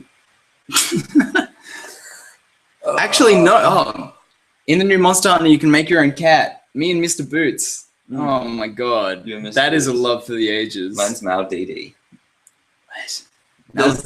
I've got a specific thing for naming my palicos. Yeah, and you've got to have. I haven't named one of them, but I've named the rest of them. The first part has to be like a consonant, syllable consonant, like a mal, mil, myth, anything like that, and then the 2 last parts have to be a recurring thing. So Mal DD, foul, TT. All these different names. That's how I've been naming my palicos. Oh my gosh, that's intense. I've just been naming them. Fuck, I don't even know. I named my healer Curdles. Yeah, because he kind of looked like weird milk. Mr. Boots is my main. I'm gonna go to my Palico Island. And is that what we're doing now? No, don't you dare open that shit up. I just need to go check names. I'm checking names too. Oh, I'm closing it. Yeah, yeah, thank you. One of us has to be like awake to the fucking podcast. Oh, I just play Monster Hunter. I actually did want to do like a private stream thing for people that have Monster Hunter, and we could all just sort of hang out and chat and chat about playing Monster Hunter. While we play it. Yeah, we'll play. Yeah, not chat about it while we just literally play the game. Because we can't record the Turtis. Just can't do it. The Turtis. That's what I call the 3DS. The Turtis. We can't do it though, so we gotta. So it would be more of like just a community hangout thing. So if you guys do have Monster Hunter, or you do get Monster Hunter, or you want to play, we could probably still play the demo. I've still got the demo on my thing. If you're like playing the demo still, and you want to like get a little hunt in with this or something. Have you gone against the Gormagali yet? Have you seen its cutscene? Oh, amazing! All the cutscenes I switched. You haven't played it in any of the 3D. I would never. I'm not a disgusting pleb. The 3D is amazing. Dude, I don't care. I don't care, man. Oh, this brings me back to a part in Monster Hunter when you are in the forest, the flooded forest. Oh, 3? What are we talking about? No, right in now? this one. You mean the desert, ancient forest, Yeah, ancient forest, whatever that is. If you go up there, have you Yeah. seen the bones?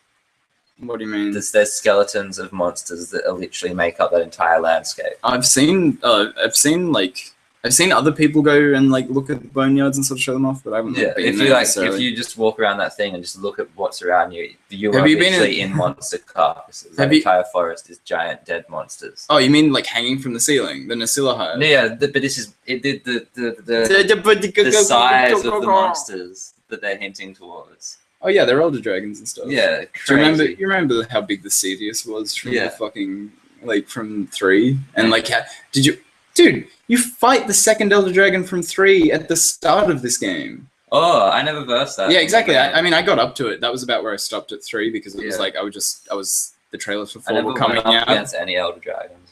You never fought Cedius either? No, I don't think so. Oh really? Okay. I had to make But swords out of these are Cedius. bigger than those elder dragons, man. No, dude. When you see the Dude. carcasses. We fought it. We fought that thing. No, but it's bigger. It might be bigger, but this thing. Oh, okay. That's what I'm saying. Monsters vary in size. What do you think we Yeah, get but this size one's rankings huge. after we fell them every time? Yeah. Have you ever fought a mega? No. Dude, you were in for a treat when you fight your first. It's a random chance that they'll be like double their normal size. Really? Yeah, and like I fought a Duramburus in 3 that was a mega, and it was just he took up entire areas. Like it was just a beast. I felt like it the was disgusting. Zamtrus was a mega. I haven't fought him yet. Man, it's seedy. What is it? Wait, are we talking about the shark? Yeah, the shark dude. Oh man, Have you versed it? dude, why does everyone keep telling me he's seedy? He's the best. Me and Pez love him. When he like pops up his He's the tongue. best. So seedy. I And love when you that. kill it, and it's Dude, just like it's this. the best. He's like, brrr. I love him. I love him, but he's disgusting. He's not disgusting. He's cute. He's The monkey's disgusting. The monkey. Fucking monkey, dude. The llama monkey or the No, I Congalala? think the Kongawala. The Ketchwatch is cute. I love the Ketchwatch is Ketchwatch. awesome. I love. He's like Majora's Mask, the monkey. Yeah. I love him.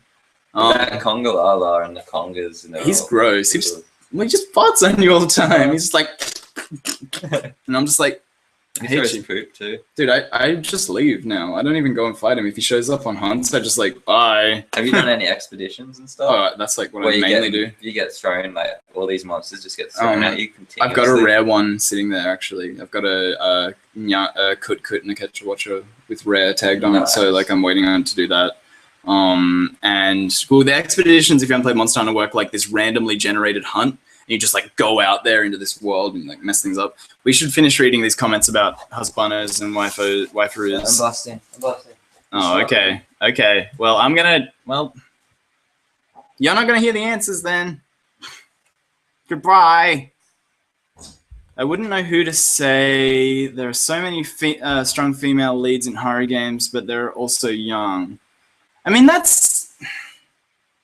I think you got to put yourself in that position, because like that's where I say like Isabella from Animal Crossing, because like if you're in the Animal Crossing world, it's totally less weird than me saying I want to date that cartoon yellow dog, right?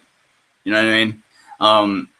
But I think she's really nurturing and caring and like a cool, like organized character, and like one that doesn't have to be aggressive and stuff. And that's sort of why I like Isabella from Animal Crossing as well. Bayonetta Loveheart from Beautimus. I agree. I mean, she's cool. I think she's great. She's like one of the strongest female characters, and then everyone's like, "Oh, she's too sexy," and I'm like, "Whatever, shut up." I don't have time for this. I don't have time for your Bayonetta hate. Go back and watch our sweet Bayonetta Pictionary on the Miiverse. I draw a very foxy version of Bayonetta. Almost lifelike, some might say.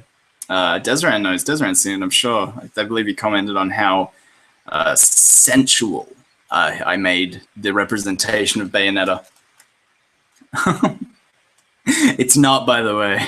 I drew it with the Wii U gamepad. It's terrible. Honestly, this is also from Beautimus. Honestly, I'd probably pick Samus as a waifu too. She's really independent, and I could always hide behind her. Oh, tell me about it, dude. And she could like piggyback you, and she's got like jetpacks and like super strength, and that little cool suit. Shoots lasers. She's awesome. We're wondering what that bubbling sound is for ages. You got like a bubbling brook. Yeah, we've got a little river out the back. Yeah. Got a little. I've been thinking someone's put the kettle on there, just next to that kettle.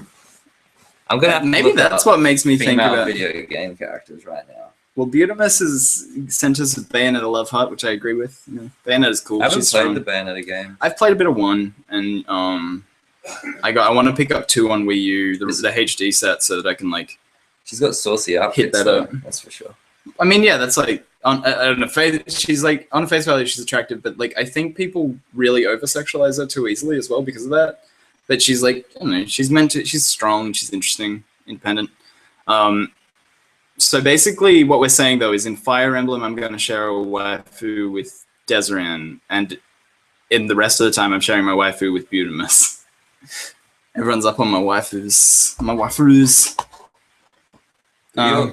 Yours wasn't Bayonetta, was it? No, Beautimus said like I would have to pick Samus as well. But he said Bayonetta love heart. At least because I yelled Bayonetta at you. Characters in video game. Geek feminism. Geekfeminism.com? Or just Geek Feminism Wiki. That's fun. Yeah. What? No. Like, what? That seems insane to me. I mean, it's not. I guess I get it. That shows up a lot. I'm going to just switch this. That's discussion. That covers everything, and you can't say it doesn't. Honestly, if I could get Bayonetta interested in me, I'm sure she would be a really awesome girlfriend. Beautimus. Elizabeth from BioShock. Oh, well. No. Spoilers make that a weird situation. Because, like, I'm not talking about a waifu. I'm talking about just the romance that happens next. Yeah. Well. But that's the daughter. That's the father-daughter. Wait, whoa.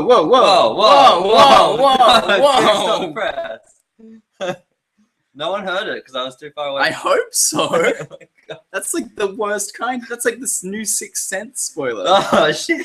It's like the new I said. You said nothing. I didn't say anything. You said about that. By the time I've said it, everyone's already forgotten. I'm just gonna go now. You just get up and walk off. Kieran will not be seen again on this podcast. Jesus, dude. No, I'm not. I'm just hamming it up. But no, Songbird and Booker. That's what we're talking about. What about a Pikmin relationship? Nope. I thought about it, and nope. Desiree, thank you for backing me up. It's sensual. That's what he said. It's sensual. He knows. Granted, she would probably be crazy, aggressive, and jealous. That's true as well. I mean, would she be jealous? Bayonetta is an interesting character like that. She would be hyper-aggressive, though. She is pretty, like, forward at times, I've noticed. Beautimus has also said, which one was the last one? Okay, cool. I love from a video game. I got a Cubro in Warframe and totally fell in love with the little guy, but not really in the romantic sense. I got upset every time he was down. Oh, that's cute. Well, like, that's cool. I haven't played Warframe yet. I should really get into it. I see a lot of people that really like it. But what's interesting about that is, I mean, like, you mentioned romantic relationships, and I guess we keep kind of like leaning back towards romance, but I really feel like platonic fits in there as well. I feel like Valentine's Day can be a day for loving yourself or just loving your friends. Up so much. Of course she does. Lara Croft's like the one, the OG, the original gangster. Is that a female Earthworm Jim? Because fucking what? You know what I'm saying? And that's Kerrigan. I'm talking about her before. Female Earthworm Jim, super sexy Earthworm Jim. You know what's weird about that? The Earthworm Jim storyline is that an earthworm gets into the suit. So is that saying that a female earthworm got into that suit and then it became female? That's weird. That's a weird time over there. The thing with chicks in video games is so overly sexualized. It doesn't say like anything. Oh, I mean, yes and no, right? Like I feel like Lara Croft is over-sexualized now, but like the initial reaction of like, I mean, she was designed that way, I guess, but like she's dressed appropriately for exploring, I think is the other thing. Like I feel like it can be taken a bit weirdly. Miss Pac-Man definitely over-sexualized, like way too much. But when you're trying to look it up, though, and you'd be getting all the fan art of like, oh, naked. I just want Do you remember that?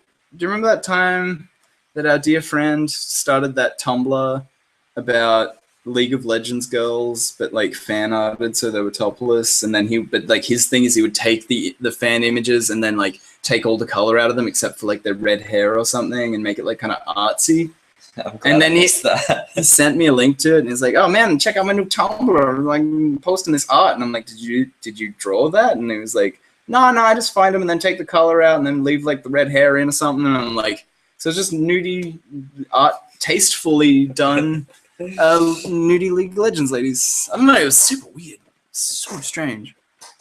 So we've got I could find that blog. I should find that blog. That's such a funny thing to see if you like know the League of Legends characters.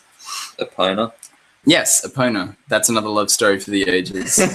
No, it is totally. I get that, dude. Epona rocks. That's like the biggest emotional thing that happens in like the Legend of Zelda: Ocarina of Time is like your connection with that horse because you meet it and you gotta like win it over and stuff. It's the only character that you have to actually try to work for. Every other character in that game is like, love me! Why is Jinx in it? Like the Pokemon in this list of female video game characters, Jinx. Maybe because she's like characterized a bit more. What's the Latios and Latios? That's getting weird now. Okay. I banged a Latios. Right. Udemy says we could totally play Monster Hunter 4 together, except there's some sort of zone issue. Really? That sucks. I played one game internationally so far, and it seemed good. I think the demo has worse support for online.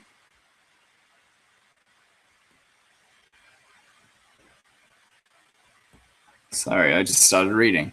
And Kieran is like still trying to work out who. This is like the funniest thing in the world. This is like Princess Diaries shit where you're like, I have to find my princess. No! You're flipping through like pages of like pictures and stuff. I think if you don't know already, you're not going to be able to look it up, right? Like I feel like you would have made that connection on your own. And then like you already said like Navi and stuff and like things like that. Like and like I was saying to Butamus, I don't think it has to be romantic. I think it's just about loving yourself and about like it can be about friendship, it can be about everything. I mean, whatever, but like, I'm just saying, if you just gotta make that connection. And you would know who it is. I've never had that connection. Aren't earthworms hermaphroditic? Maybe. I would say so. Maybe Earthworm Jim is a male on one side, but then you flip him upside down. Like if he got put in the other way, he'd be a girl. Yeah. Jesus Christ. And then there's Earthworm Jane. Oh, you make me think about the Kezu. Ugh. Ugh. Ugh. Leech chicken. Anyway, Monster Hunter.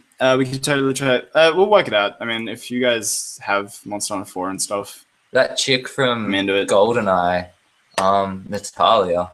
You mean the movie GoldenEye? No, the game. I mean, yeah, but like basically it's the same. It's based on that movie, Yeah, so it's just funny. I just thought that was funny because you just Russian shit. Yeah, I get you. That's good. I don't know. That's a good one. What about Banjo and Tootie? They don't have to be in love. You don't. Yeah, but what if you just like thought Gruntilda would be like a cool chick to hang out with? Gruntilda? What about she turns hot after she kills your sister? No. What about then? Oh, yeah, Who needs a sister? Am I right? This is. God, I'm getting ears here and there trying to watch this, guys. Don't worry. Right, but errors. I'm not sure what the errors are.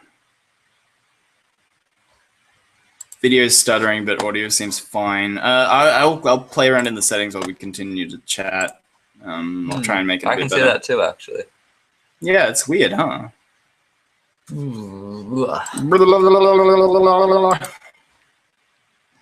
I'm still racking my mind for it. I'm so sorry. I should have sent you this question a week in advance.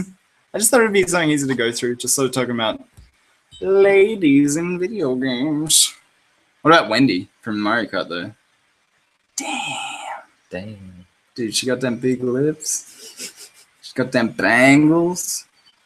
She drives What about the cars like sexy a chick, booth. the sexy monkey from Donkey Kong? Oh, What's her name? Candy Kong? Yeah, Candy Kong. The totally not suggestive name. She is a weirdly over-sexualized character. I guess monkeys are Rareware had a thing about that. Monkeys sort of go into like the primal, I guess you could justify it.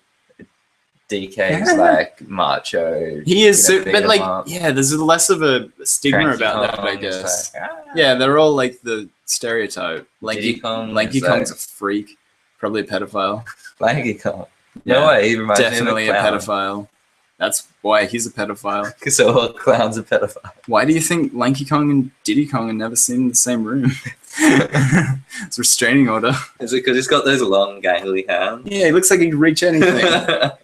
That's what you don't like. I was like, his hands are just reaching around everywhere. Touch everything. Maybe okay, not a pedophile, rapist. Right. I'll downgrade it to he's attracted to his own age group. He's a rapist. So when does this podcast get flagged for being too raunch? Too raunchy. Cool. I'm gonna go to the control room, maybe. Where would I? Oh my goodness. Oh, honey jingle. Oh. I'm practicing my poo voice. Oh. Oh. You've been doing it while you've been reading books, and that shit in a dialogue is. Let me put it this way: I play Monster Hunter. I don't read books. God, when was the last time I read books? Never read books. I never read books. Full stop, lollipop, no chance. I'm trying to look for like a way to fix video stuttering. I think we're gonna wrap it up soon anyway. Yeah. Possibly now even, because we've gotten to the point where we're sort of waffling, and Monster Hunter. I could calling you. Oh, I mean, no, but I could talk about it forever, is what I'm saying. So that never reaches an end point. Don't worry about it. It's mostly just lag, probably. Yeah, I think it might just be our uploads or something. Might have got hit with a... It's actually really stormy around here, so maybe There's a cyclone coming. Yeah, there's a cyclone coming. Hurricane, cyclone. Marina Typhoon. Marona. Yeah, that chick. I gotta deliver papers at 4 in the morning. I hope it's not raining. Tomorrow. Yeah. It hits at 4 in the afternoon. No, 4 a.m. in the morning. Shut up. No, serious. Shut up. No, maybe 4 a.m. 4 p.m. tonight. 4 p.m. tonight would be fine if Yeah. it can clear up by 4 a.m. Flash tonight. flooding, that sort of thing. Jeez. I mean, I wonder if delivery gets called off and people have to come and pick up if there's like No, I don't strenuous think so. circumstances. Rain or shine. I'm not a mailman. Fucking private delivery guy. So like more or less rain or snow or shine, no one's leaving the house.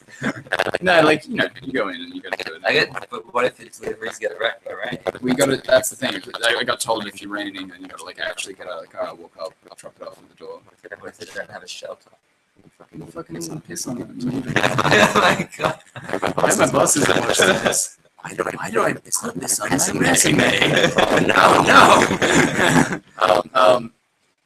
No, it's you know. I've done one shit and like I've been able to have myself so like I don't know what to do. I guess you're just played by thanks so much for watching. Do you have any closing notes? Also, shout out to I've been watching K9 Dungeon. That looks really good. Yeah, that's right. I just thought I'd throw that around there. I was watching those last night.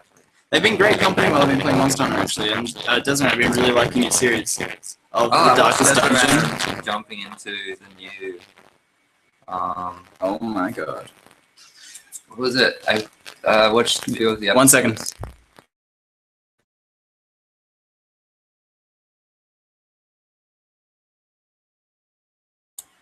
We should be back. And the mic should be fixed now. Sorry about that, everybody. Sorry about the delay. Sorry about everything, the mic. And I've got a job now, so I'm going to buy a better mic. That's true. And then I'm going to have 2 mics, one for each of us, I thought.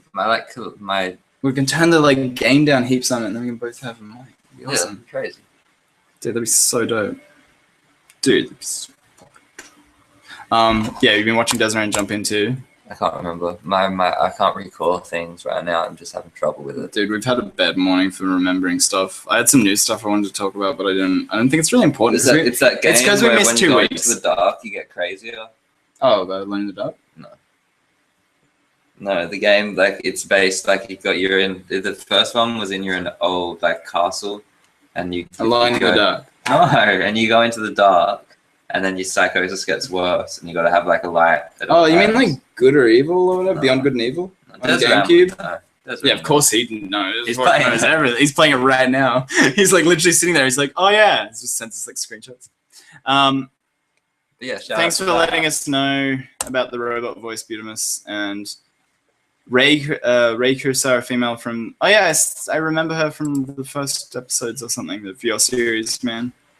That's cool. I guess yeah. There's a lot of strong female characters because like they're. I mean, like just on the basis of like horror as a genre, they're like the easier gender to put in scary situations and to make threatening situations for. The wife from PT.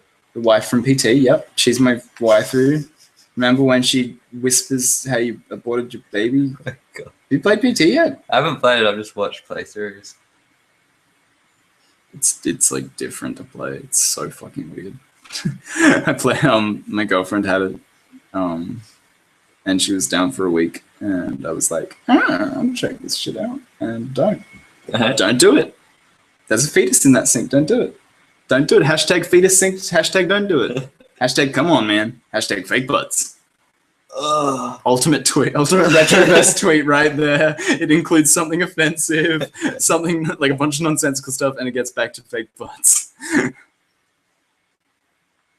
Kieran, are you talking about Damned? No, not that one.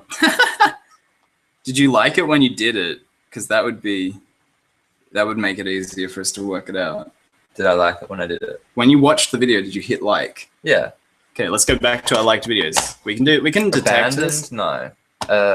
Murdered Soul Suspect. I remember that was like the thing that was coming out when I first started watching. Lost in a Cavern. No. What the fuck?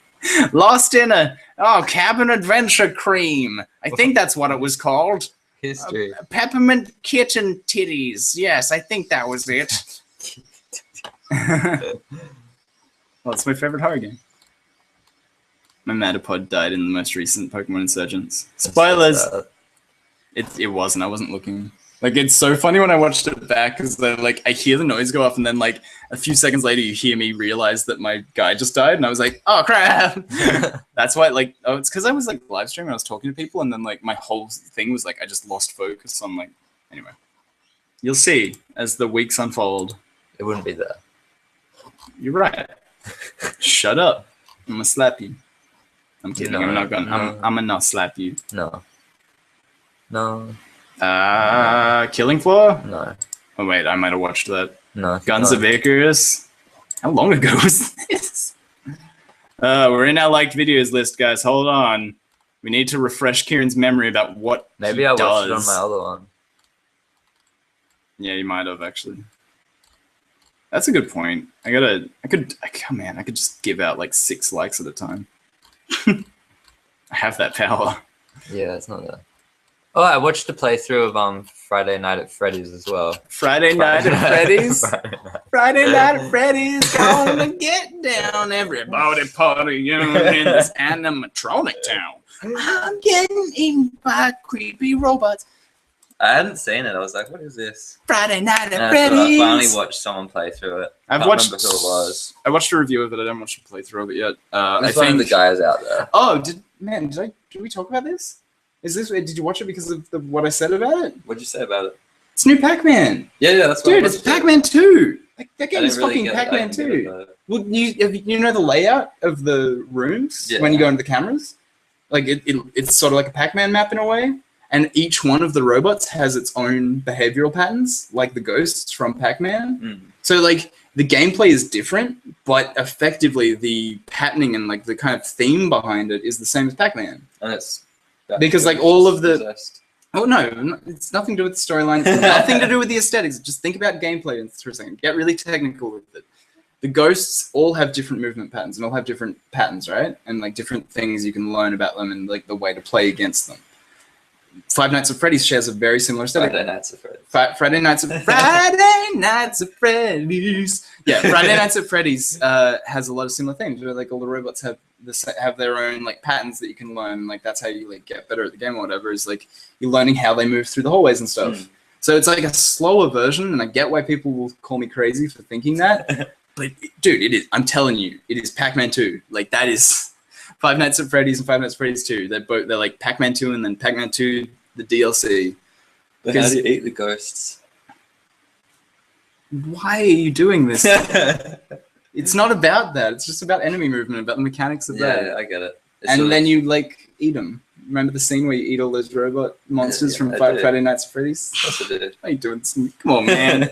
Hashtag, come on, man. Are we going to bring it to a close? Oh, yeah, we can close. I think we should keep going forever. But, this guy doesn't want to. Oh, wait, I think he's talking about Amnesia. Machine Yeah, that's Pigs. the one. That's the one. Oh, well, you were into that. I saw a bit of a live stream of that, and then I want, you should go back and watch it, I guess. The stuff I've missed. It's just because I've been away for a week and stuff. It's the sort of. I still have. Did you ever answer my question? I'm not. It might be more interesting now actually, because that game was not well received. Which one, Amnesia? Machine for Pigs, the sequel. Because there were some things that were changed that people saw as fought against what the game was, and wasn't suited to the game, and like they changed some stuff and blah was blah it blah. Like the mechanics of playing it, or was Yeah, it was the just mechanics. There's things in it where well, like how I guess I can say it. I guess I can say it. Well, I mean that's just horror games, I think sometimes, but I mean I get that. I don't know. Anyway, that's not the point. But my point is the main complaints I heard were sort of about unlimited lantern fuel in this one. So you could just leave your lantern on, and it was so it like takes away from that like moments of darkness and stuff, and like there's all these other little things. So I would love to hear what you have to say about that, Desiree. If you think that it holds up to the first game, because obviously you would have played the first one before the second one, I'm assuming. I think it's on your channel actually, to be honest. But yeah, so that's interesting. But what were we saying about it? You watch? Is that? Oh, that was that was the shout out. We've all been watching Desiree stuff. We watched these. But then I watched Friday Nights at Freddy's. Someone else's. Friday Nights at Freddy's all week long. I don't remember. Thank God it's Friday Night at Freddy's Pizzeria. Freddy Fazbear. I would never eat that. Who would? That game does not paint an attractive picture. And have you watched the game theories about it yet? Where they explain the storyline and stuff? You should watch those. They're really good. I won't give you spoilers because they're like based off real crimes and stuff, and like actual events or like in theory. Spoilers. Huh? Give me spoilers, or you don't want to give other people spoilers. I'm not giving no one spoilers. Go watch the videos. Dude, there's no way I can relay the information they put in game theory videos better than they can put it in game theory videos. Like, I'm not going to ever try and explain that to people ever again. I mean, there's definitely like little things, but like he nails it. Like he does a lot of research and puts it down. So like I'm hoping for like a Ben Drowned reference in this Majora's Mask game. Did you see it in the trailer? Is that? Yeah, dude. In the launch trailer from the Australian Nintendo YouTube. God, this is an obscure sentence. The Australian launch trailer on that Nintendo of Australia. It was hard to get out of when I bought the statue's just in it. The statue's always been in it. I know, but like I sort of felt like it was that reference because they like just flash it. Yeah. They just sort of like were like, look at the statue, and you're like, what? Why? But then there's like one clear reference, and like the whole marketing for this game has been like Iwata coming out and being like, hey, you remember getting the shit scared out of you? We know it did it now. We're actually trying this time. Like it's freaky. The Atmos is just so. It looks amazing. Like, and like just looking up at that moon, just looking down at you everywhere is just. You got the picture that I sent you. I took a screenshot of the Nintendo's Instagram feed, and their marketing was so good. Yeah, like those 3 days before, it was like it had the picture of the moon up in the sky, and it was like dawn of the third day, and then like on the second day, it was like dawn of the second day, and the moon was closer, and then like right up to I think it was about midnight in America was when they posted the final picture because they had like 1 hour until the end or something. Like they had those hour countdowns. And then, like, the last picture is the moon crashing down on Terminator. It's like, it's ready. And I was like, man, that is making me hype. Like, we never really spoke about Majora's Mask. I haven't played it, I guess, is my problem. It looks great. I've been playing it, like, waiting till it's late it. at night and just playing it and just... It's fair enough. Getting creeped out. I just knew I was going to be monster hunting, so I was like... And I want to get it digitally as well. It's definitely hard to take my eyes off Monster Hunter and put Majora's Mask in. Dude, last night, I got so carried away. You get into bed and you're just like, I'll just go on a gathering quest, and then, like, fucking something comes out in your gathering quest and you got to fight that thing, and you're like, oh man, it's actually something I need, so I'm gonna like, oh, I'm on this armor chain now, and then you go and hunt those. It is if that game, it's like an MMO now, kind of almost, because like if that game was mass multiplayer online and like had big open fields and stuff, that's how it would be perfect. Like it right now, it's great, and it's as close to perfect as I can imagine a game for myself. Having the single player option in it, though. Oh, you know, but I just wish that I could go on expeditions with my friends. Yeah, that's what I really That's want. all I want. So you can't go on expeditions? Not like you can in single.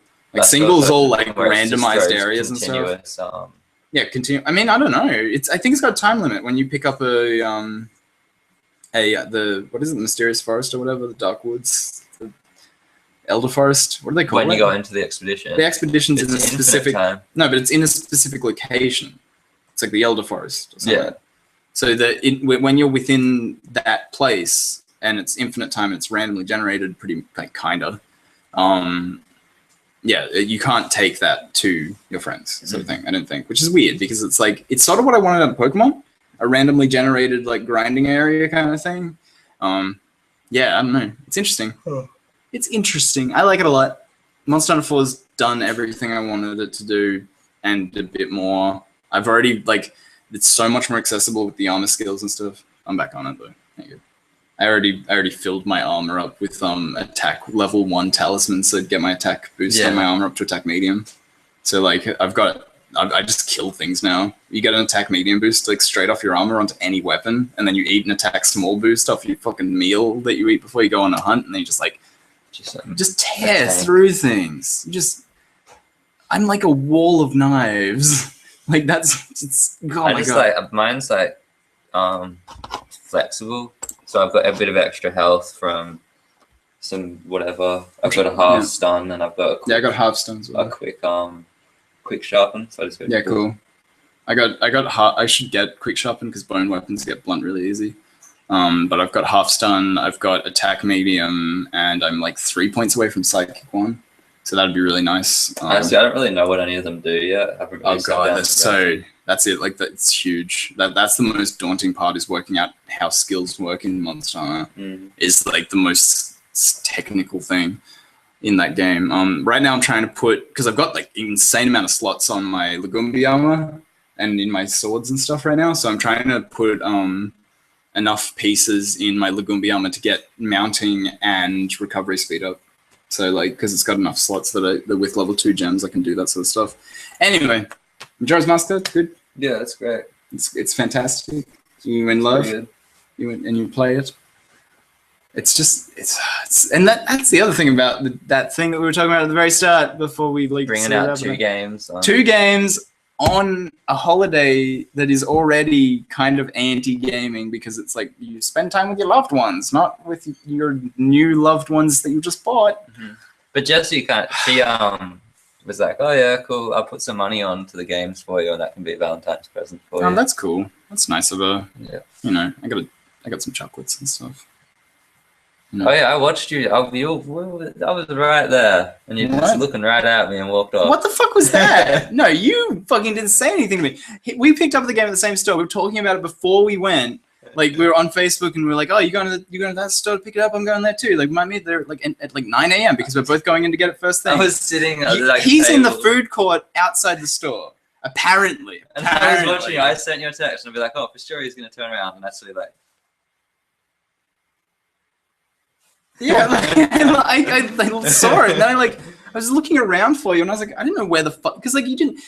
To be fair, you sent me a text that said, "I'm watching you." That could mean anything. That means you walked past me. That means you went to Kmart or something. Like I don't know where you were.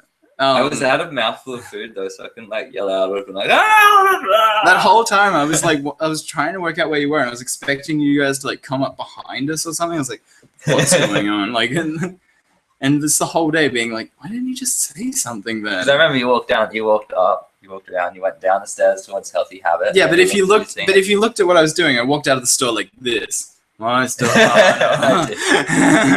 that. we got some nice comments here coming in. I greatly enjoyed Machine for Pigs. It seems like most complaints were that it was more story focused and less jump scary. I felt that. Well, that's fine then. If that's all it is, like I haven't played it. That's what I'm saying. When you're watching over on that. Yeah. Also, the way I see it, you can do horror in a few ways, but as long as you pick a way and stick to it wholeheartedly, that's the cliff note of that statement. Wholeheartedly, you're good. Cool. Yeah, I think that's fair. Dude, you're our like horror expert. On Valentine's Day, I played Kingdom Hearts Birth by Sleep because my PC wasn't built yet. Oh no, I'm sorry, dude. Well, as we said before, Bodhi played at a minimum of 12 hours of Monster Hunter that day. Got it when it was released at 12 midnight. Yeah, he got it at midnight. He was playing before 9 a.m. when we were all picking our games up because he wanted it at midnight for digital. And I mean, he made a joke about it being like his date. I thought it was funny, you know. I'm just gonna go date some Rathalops and stuff, whatever. But like, I was just like, yeah. Not for us, because he kept asking us if we were going like midnight releases and shit, and I was like, no. I know it does that. Yeah, where are we? Oh yeah, that Monster Hunter. I swear they might have had one for Majora's Mask somewhere, but The thing with that, Majora's Mask in Australia, I was trying to get information out of EB Games. I was asking them, like, what's in this special edition pack? And they're like, oh, we don't have any information on what it is. We don't know if it's going to be the same as the one for that. It sold out in like 10 seconds. America wasn't even getting offered it at first. Really? Yeah, there was this rage because like it took an extra or something. Maybe someone knows more than I do, but there was this whole thing where God, what am I trying to say?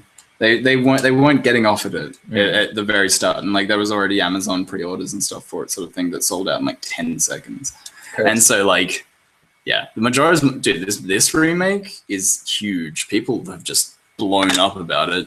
Do you reckon more people are playing that than Monster Hunter, or more people playing Monster Hunter than Majora's Mask? Both have amazing new adopters. You know, both have an amazing crowd, but it's Majora's Mask, I think. Yeah. Majora's Mask took it because of nostalgia goggles, because of the advertising was strong. All those trailers they're so good. If you haven't played Majora's Mask, they look fun too. Like, and because it's like 100% 3D as well. Oh, fuck, dude! That's great. How do you even have eyes left? It's awesome. You just hold it. You need a new 3DS to track your face. I used it. I used it with the Majora's Mask demo. So the new 3DS tracks your face. It tracks the 3D to your face. Really? It's like, hey, eyes, and then it like points the 3D That's to even your more eyes. reason for me to get it because I want to be able because to you do use this. it. Because you actually fucking use it. I think you should definitely do it. I love it. It's so immersive. That's fine, dude. It makes me cry. Literally, it just makes my eyes water and go red and hurt and strain. What distance are you looking at it from? Any. I've tried it like just turned on the very first level. What distance away from you? The distance it works. I do the thing where you're like, which distance does it need to be at? And then like I'm like, okay, I can see that. And I look at it for like 30 seconds and I'm like, look at anything in the foreground. Don't look at anything in the foreground? You mean my entire HUD? You mean my entire health bar and everything I need to focus on? What the fuck, dude? Don't look. You can enjoy 3D, but I think you should stop taking it so personally when I don't. I'm not taking it personally. You're taking it personally when I enjoy it. No, dude, we've had this conversation all through Pokemon where you're like, no, just turn on 3D for this cutscene and stuff, please. And then I'm like, oh boy, Space Rayquaza. And then I'm like, okay, I'll do this for you, Karen. I'm going to do it. I'll try it out. And then I'm just sitting there like, my battery goes off in like 2 hours and like everything's the worst. My battery I'm going to buy a 2DS just to spite you now. I'm like so not having this conversation with you anymore. Does anyone else who plays 3DS play it in 3D? Or something? No, never. No. Don't you dare encourage it. Internet. They'll make a 3D. No. The new one's better. I'll give you that. But look, I mean, I've told you this probably before. Like, both my eyes have different focal lengths. Like, I've got different perceptions. Yeah, I got astigmatism in this one, man. Like, I don't know what your problem is then. For some reason, you can do things that me and Eric cannot. Because we both have this like problem of like different focal lengths and just not being able to see 3D and just kills us. you want to have a look at 3D? It's a health thing, dude. It, like, just hurts. Why do you want to hurt me? Look at that. Beautiful. It's shit. It's so shit.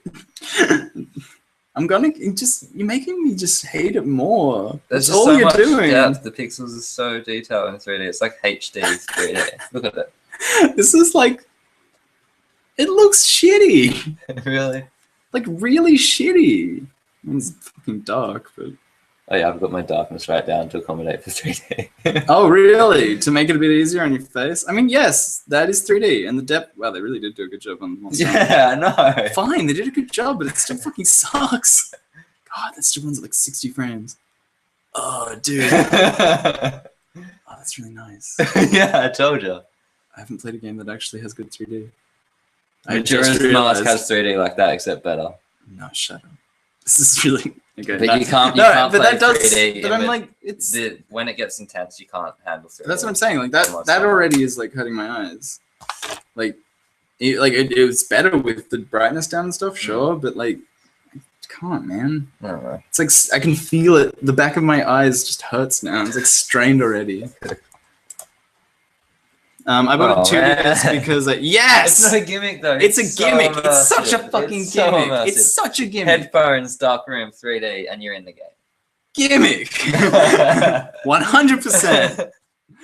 You need the new 3DS, dude. You need because like that's the big thing. If you use the 3D on 3DSs, the new 3DS is great. If you don't use the 3DS, the 3D on 3DSs, it's you know, it's But like, if you're into it and if you're really into the 3DS, Being attacked by hair here. like I'm into it as well. Like it's got better processing power and stuff like that. Pokemon is not fixed. I did my research before I went and got one. Pokemon's not better. Pokemon's still laggy. The 3D doesn't work still. Yeah. It's about the software limitation. It's not about the hardware limitation. They tried to brag that it was about the hardware, but it's not. I haven't seen. Maybe it is better somewhere in the game, but I've seen laggy double battles. That's all. Anyway, I'm with you, Butamus, man. Like 3D. Yeah, 3D on the occasional movie can be pretty good, but even that kind of like wrecks my face. I can't deal with 3D movies for some You're reason. the weirdest being. You're like, are you an alien? Is this like Muppets from Space right now? And you're like, oh, I'm gonna get called up by my cereal to go fucking visit a bear on a beach. I just watched Muppets from Space recently. I'm gonna watch it. I don't think I've got that one. Dude, we should. Oh man, I've we got do movie Muppets nights. paper. Yeah, I'd love to. We should do movie nights, and then just change to a movie channel, so we never have to have this argument about 3D ever again. Go to a medium where we share views on 3D. We should though. That'd be good. I've got a bunch of new movies that I want to watch. Anyway, yeah, Muppets from Space is really good. It's my favorite because Barry the Bear, I think his name is the Bear Muppet. Yeah, he's the best in that movie. Barry the Bear. I think it's Barry. No, Well, Fozzie Bear's the other it's bear. not Fozzie. No, the other bear. It's like this other. It's like the realistic bear. It's just like a bear with like a fun eyebrow and stuff. He's like kind of human sized. He looks like he'd have someone inside him, maybe. I think he's like a 90s Muppet. Like he's like later on. Is he any other Muppets or just that one? I think mainly that one. No, I don't think I've seen that one. I think he shows up elsewhere as like, because it's like this joke where he's like this Fozzie bear and then there's this like very real bear. I gotta go back and watch A fun fact all the about old Muppets, like every scene they do in a Muppets movie, they have a space underneath it. So they gotta work. So Yeah. a meter space underneath. You every gotta, single because scene. you gotta be able to lie under it and stuff. Yeah, crazy. I love that. I love the Muppets. But yeah, no, Barry the Bear's great in that because he's like this really apathetic government worker because they like capture Gonzo as like this alien. And then like Barry just is like bringing him sandwiches and stuff, and he's just like very casual. He's like, oh, so I don't get to meet a celebrity every day because he's like being on TV, being like I'm an alien and stuff. So he's just like kind of into him. He's like friendly and stuff. I always thought Gonzo was a toucan. No, that's the whole thing because it's like that whole movie's about like what the fuck is Gonzo, and then and then like Gonzo's like what am I, and then like turns out he's an alien, and like I don't know, but he's from a planet that's stuck in the 70s. Really? Yeah, like when they show up, it's just like 70s music and like Was the big movie colors from and the like 70s? tassels. No, it's a 90s movie. That's why it's so weird because like Gonzo's family shows up out of space and they're just like They're all celebrate good times. Come on, they're all in like sparkly tassel outfits and shit, and they're all like doing like crazy dancing and Disco like soul dancing. singing, and yeah, it's really funny. Because like the 90s stuff is there and they've like updated all the characters to be sort of more 90s. But then you just get this like old Muppets stuff is like it's still a Muppets movie. I don't know. No. You guys like Muppets? Remember all those Muppets video games that we have all played? I also saw Kingsman. We're talking about movies quickly. Have you seen it? Yeah, I was thinking about watching it. I saw it. Was it good? If you see it in the cinema, I recommend it. If you see it anywhere, I double recommend it. So do you recommend that I don't watch it in cinema? No, I recommend that you watch it in the cinema. I double recommend that you see it anywhere you can. Like, if you can't see it in the cinema, just try and watch it. Because Kingsman: The Secret Service, I found out recently, is based off a comic by the Kick-Ass guy as well. And then made by the same film crew that made Kick-Ass. It's a mature Kick-Ass. Is it heavy material as well? It's not as heavy as Kick-Ass, because Kick-Ass really deals with a lot of, like, oh, what the fuck kind of shit. Controversial stuff. Yeah, I know, a lot of the moments are like, oh, what? It's not watered down, like, it's not... No. It's like, apparently, the movie is more over the top than the comics ever were. And there is some insane shit. Like, I could not believe it wasn't rated R here.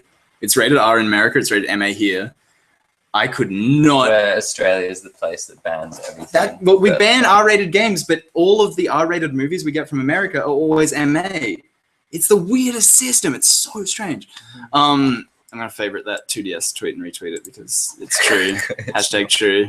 There has to be someone out there who enjoys 3D. No one. Well, now that the new 3DS is out, I can honestly say, like, yeah, it was pretty cool. So the new 3DS is not another new one. It's the same one that has those special buttons and it has and it's got tracking 3D. Yeah, it's got tracking 3D. Why didn't they advertise that it has tracking 3D? They did. Really? It's on the box. Really? It's on every ad. They show the lines coming to your eyes and then like they show you moving it and the lines like follow you. Because that's what you need. Yeah, they gave it to you. You got one, and it's got the little thing. The C nipple. The C nipple. That's what I've always wanted. It's a nipple. It's not a fucking stick. It's not a control stick. No way. It's like one of those retro mouse things I used to have on computers. It doesn't move, right? It's like so weird to. I mean, it could get used to on a laptop. No, I remember. I used to have something in the middle of the keyboard. Dude, I remember. It's like that was like a scroll ball nub thing. Yeah, I remember that shit. But like, it was so counterintuitive. A scroll ball would be more. That would have been cool. Yeah. Oh my god, that would have been amazing. Why didn't they put a ball in it? Why the fuck did they waste all their time on making like touch-sensitive plastics? Mm-hmm. You put a little ball bearing in there and you're done. I know. And then you can move it diagonally and stuff perfectly. Because that's what I noticed about it. It's a little rigid. I mean, I reckon you could get really used to it, and I reckon it would work pretty well. But the C nipple is like just a stick. It's not like it's just my a nub. thing broken? Is that meant to go down like that? Whoa! Don't keep pushing it, dude. What the fuck? Don't.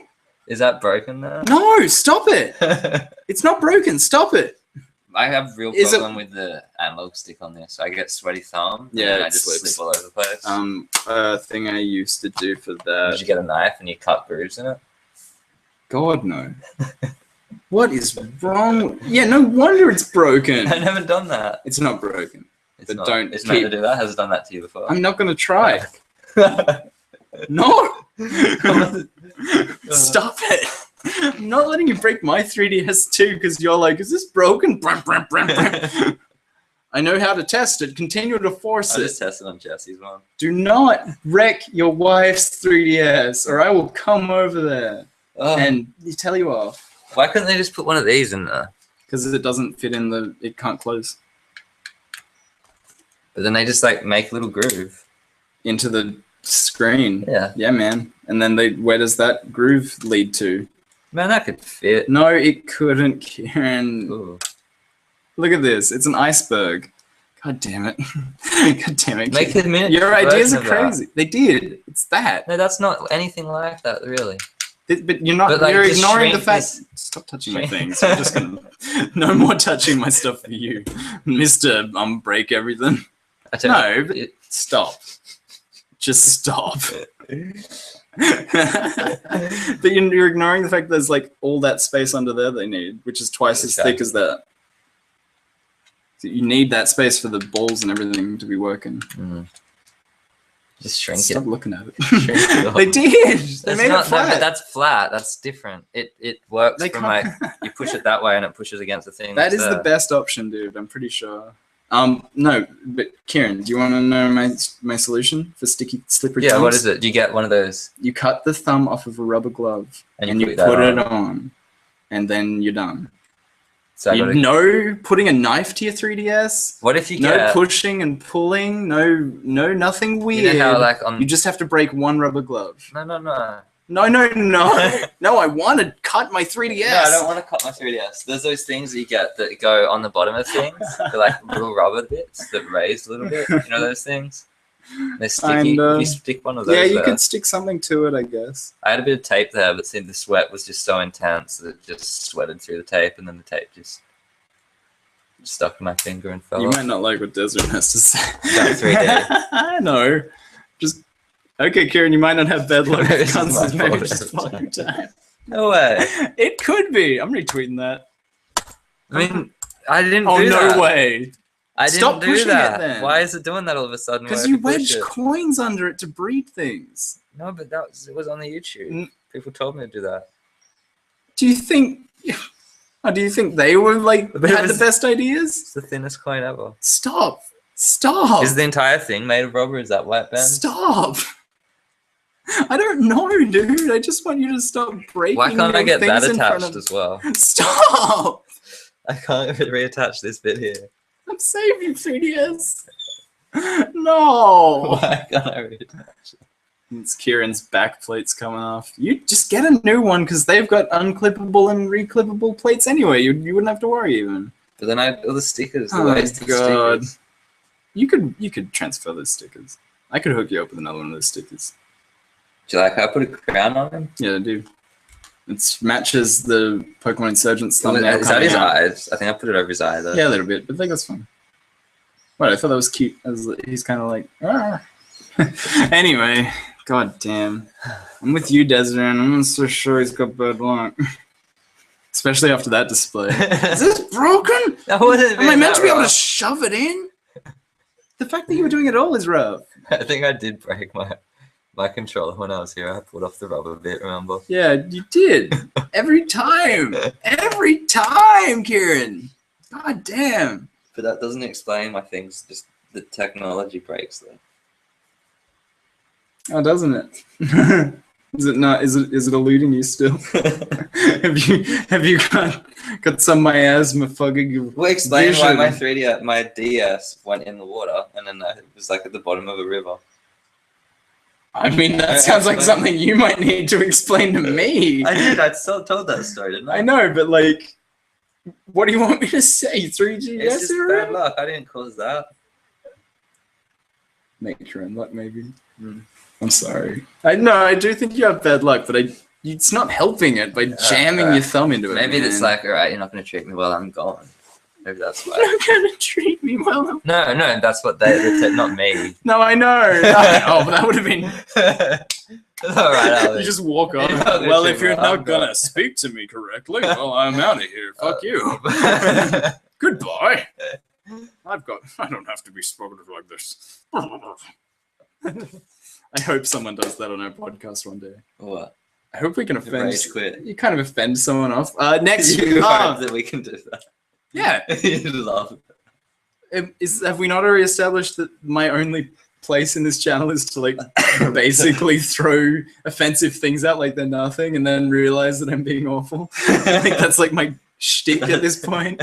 And I'm sort of the person who has to type, bring you back and be like, wait, you can't say that. Yeah, you're just like laughing and happy and just sort of like dealing. You like awkwardly laugh through all of my, oh, you can't say that. And then at the end of the show, you drop this facade and you're just like, I am docking your pay.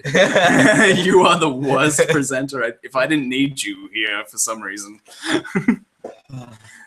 Oh gosh. Okay. Seriously, Kieran, listen to Harvey. You're scaring the hell out of me. See. Please stop breaking them. I don't. See how fans get it? They just see you pushing things, and then you're like, oh, you literally snap you chew and break your styluses. That's anger. I think I'm having an. Oh, I don't break my things. I just have anger.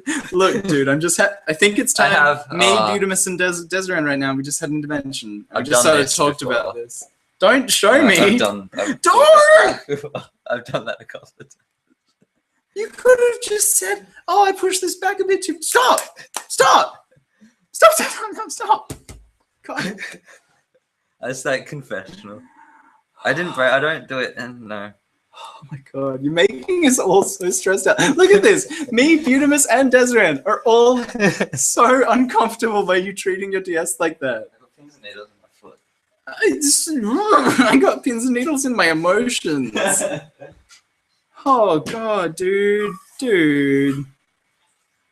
But that was like in the darkest moments of playing it. I think it was You like just did it in front of me. No, I didn't put any force in it. It bent at all. That's what I'm trying to tell you. You can't just be like, no, it's gentle, it's fine. You're doing it at all. You're putting more pressure beyond what is required ever. Is what's terrifying. Then they click back anyway. Yeah, so don't push it past that point like I just noticed you doing. You like sitting there and you're like, so you bend it back all the way, and then like I do this sometimes where I push it more. See, it's a good time. Everyone's having fun. And then all of us at home have to sit here and like think about our poor DSs and how if that ever happened to one of our DSs, we'd probably knock a sucker out because we're good mothers. But how? So if you get that frustration, how would you deal with that frustration without taking it out on the thing that's already in your hands? Never. You've never had that frustration? Never in my life. You've never been in... I've thrown a Wii remote at a pillow once. And like sort of thrown Wii remotes around during boxing. Because I think I've talked about that. But like, you know, the most I've ever done was like I'd be playing boxing and I'd be like, fuck it. And then I think you take off your wrists and you throw them at the ground. Or maybe if I'm playing some like Binding of Isaac or whatever it may be on the computer and I get a bit mad because those games sort of get at me like roguelikes. So would you just be like, you wouldn't get to the stage of where you get to that anger because you just wouldn't persist. You'd just be like, all right, I'm going to take a break. Oh, I didn't even take breaks. I lost a hunt at 50 minutes. I got killed on the third time by a hard monster the other day. And I was like, and like I felt my screen wobble a bit, and I was like, oh shit! And I had to close it and put it down for a sec because I was like, I felt that screen wobble. I'm not doing anything. I just stopped. I just never get it. Like that's the most I'll ever get is like a little bit of like, rough. I'll yell. Kieran equals six. Not in that. I don't do it intentionally. Is that like I'm more emotionally offensive, but you're more like physically offensive? Physically aggressive. Yeah, physically aggressive. I'm like that's the thing. Like I'll scream at a monster. I won't. See, I don't. I'm not verbal like that. There you go. I'll be like, fuck! Actually, I am. I've done that too. You just need to take a chill pill, bro. Take a chill pill. I don't know. I just like the most I'll ever do is I'll be like I'll kind of like go like if I'm like mad about something, but then like and then I'll feel the screen wobble and I'll freak out because I like don't want my DS to break because I love that thing. I love the DSy. I don't want it to break. You seem like you do.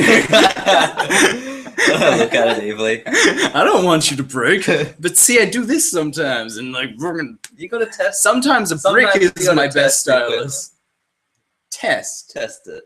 There's a difference between testing something and test for faults. They do that before it gets to you. That's what Nintendo Polish is about. They test their shit before it gets in your hands. I'm trying to redeem myself. I don't think you should try. I think you should just like take a step back and just go, okay, I'll stop breaking my DS in front of you guys. At least stop. Yeah, I haven't raged in front of anyone. That was just, it's showing what. That's our Kieran. Oh, it is. I love Kieran. I couldn't do this show with another person, I don't think. It's so weird. You go to physical extremes and I'll just be like, I fucked a cat. And then like you'll be like, oh, whoa. I'm offended by that already. I know. That's why I went for it. Oh, sorry, it was rabbits. We were talking about, it was rabbits. Me and Desmond. You ever made that kid fingers? I'm not going to tell that story, actually. That's disgusting. It's not about video games. It's about real life and it's gross. I'll leave you with that. I think we should get moving though. It's been a lovely cast. Been a nice relaxed one to come back to. It's been fun. Yeah, I mean, I didn't want to do too much. Insightful. We've looked at We did a lot of talking about romances. We've looked at. We looked at Monster Hunter a bit. I think we got to romances more even in the end. We spoke about some theories, some Majora's in Mask, games. some theories, some like cool, fun ideas. We had Desiree and Butamus. They were with us to see us through the whole ordeal. I think we'll refer to that period as the end because it was a dark time. Dude, that is our Kieran. Guys, thanks so much for showing up. It's been fucking awesome having you and chatting with you guys. Yeah, I always like it when I like the conversational ones. Yeah, I like when we've got some topics, but this week it's been hard because like, if you guys know anything about video game journalism or news or anything, is that most of it is just trash. It's just like fake news for the sake of news like half the time. Assassins. Remember, I spoke about another episode. I was seeing all these like reviews for Assassin's Creed, and it was literally they play a bit of the trailer and they'd be like, 5 out of 5. It's awesome, really immersive. Exactly. It's great gameplay. They're just it's like they're just like doing what they need to do, and they're just like half the stories are like made up shit. But we do have Good Game, which is kind of a cool little thing that Australia has. I think I've spoken about that too. They kicked the good host off Good Game, and then I hate everyone on that show. Well, it's just because like my favorite guy was the one they kicked off to replace with a girl. Good. Well, it was in like season 1. It was like the very first time it was ever on, and he like got a season or a half, maybe half a season to a full season. To him every now and then, though. No, they just kicked him out, and like his posts on like he put up stuff on his blog afterwards and was like, yeah, they kind of just kicked me out and put a girl in my place because they wanted to hit that demographic, and I was like, that's bullshit because you got rid of the good guy. Now all we've got left is this weenie puss. So you don't like whatever his name is? Banjo, whatever. Banjo Pants. Yeah, Banjo Pants.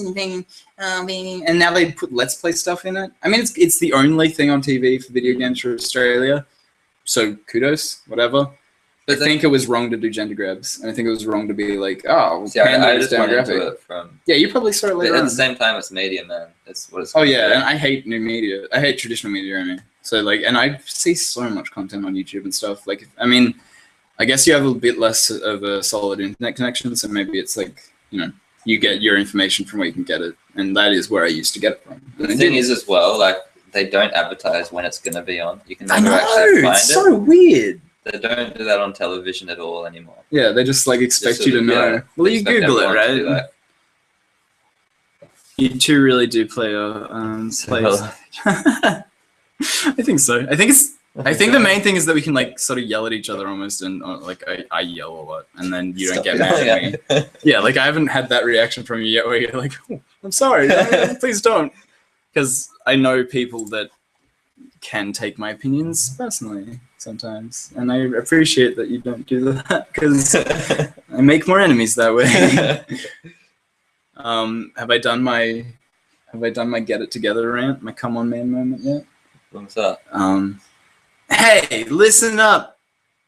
I don't know a company I'm at right now. Is this a regular thing? Hey, listen up, Humble Bundle. I mean, yeah, I kind of did it by accident, but I want to make it like a thing.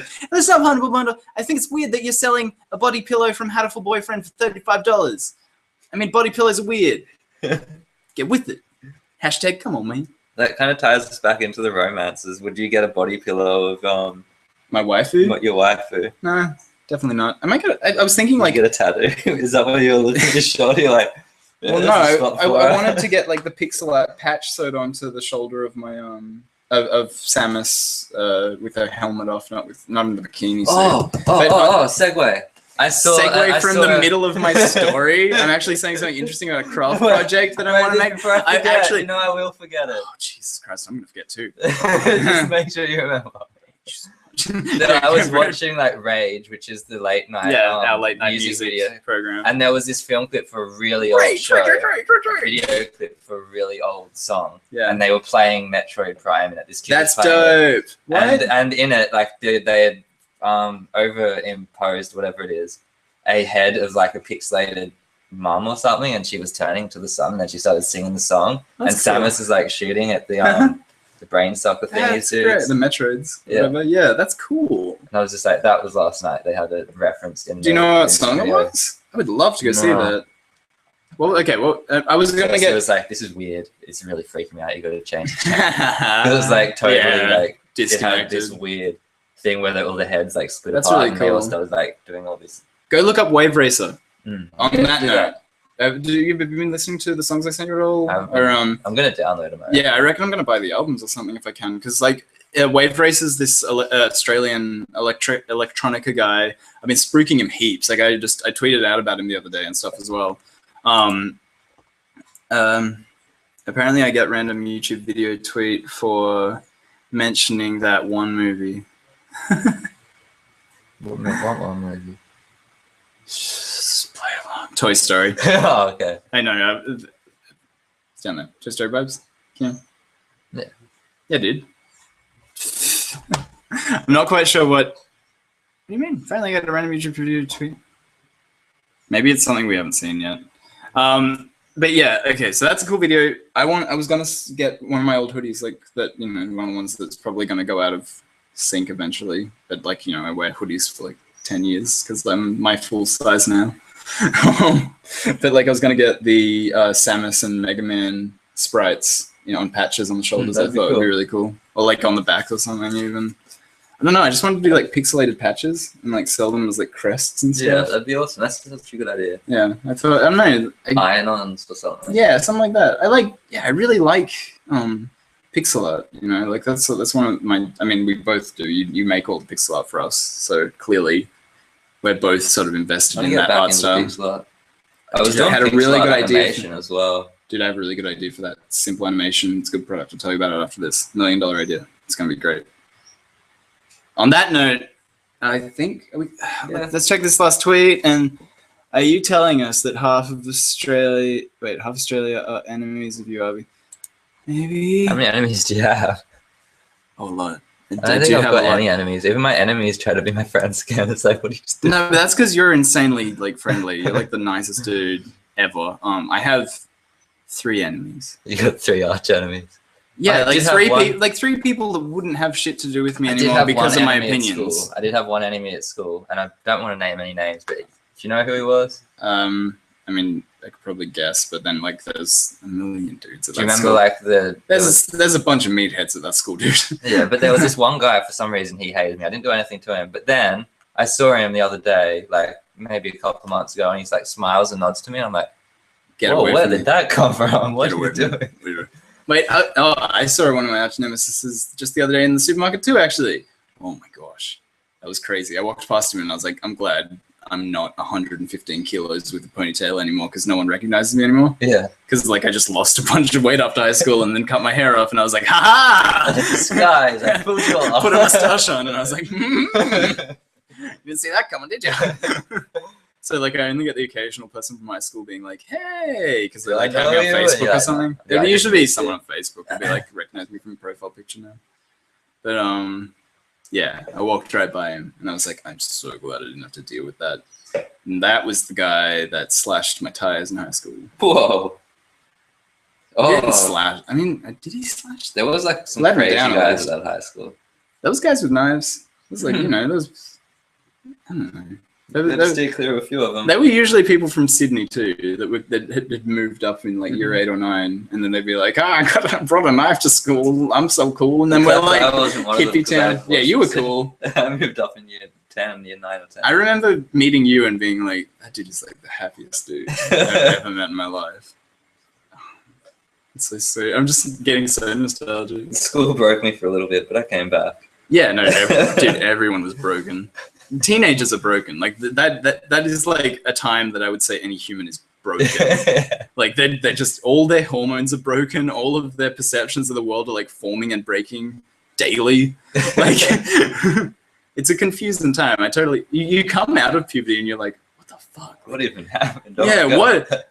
It's like being on a crazy drug for like 10 years and like you're on ice for 10 years and you're just like angry and fucking like trying to work out and like confused and stuff. You like, look at other people who are like going through it like, what's wrong with you? What is wrong with you, dude? What the fuck is wrong with you? Why are you asking me to buy you alcohol? What the hell? We should try some Monster Hunter 4U demo together. That'd be great, Butimus. I'm definitely... What's this? Oh. You got a friend in me. You got a friend in me. I love that. Oh my god. Okay, because he didn't tag us in it, so he didn't come up for us. That's hilarious. Retweeting that shit. So is that just like a bot that picked up the Toy Story thing? It's just like, I'm going to hit you with this video? It must be, right? Check out my cover of He must have been going through people talking about Toy Story and not fucking reading a thing they were saying. That's what gets me about social media, dude. Like people just jump in there. People don't pay attention. Here's an obscure reference. Yeah, they'll read a word and they'll search for a word and then they'll be like, "Hey, buddy, I'm Spam." And I'm like, "Oh, I hate you so much. I hate you more than canned meats." Canned meats are so weird. Canned meats are disgusting. Wait, what? Slashed your tires? What the hell did you do? No, I didn't do shit. I'm just opinionated and I tell people what I think. Yeah, exactly. You just okay. throw it out. What happened before? Like, what happened that made me and this guy have altercations? Is I made him cry because I just kept telling him nobody liked him at this place we were at because it was true. It was true. It's fucking true. That was my opinion. No, it wasn't mine. It was mine and everyone. Well, no, there was a couple of people there that were tolerating him because he was the little brother of someone else, right? But I wasn't. I'm not gonna say names.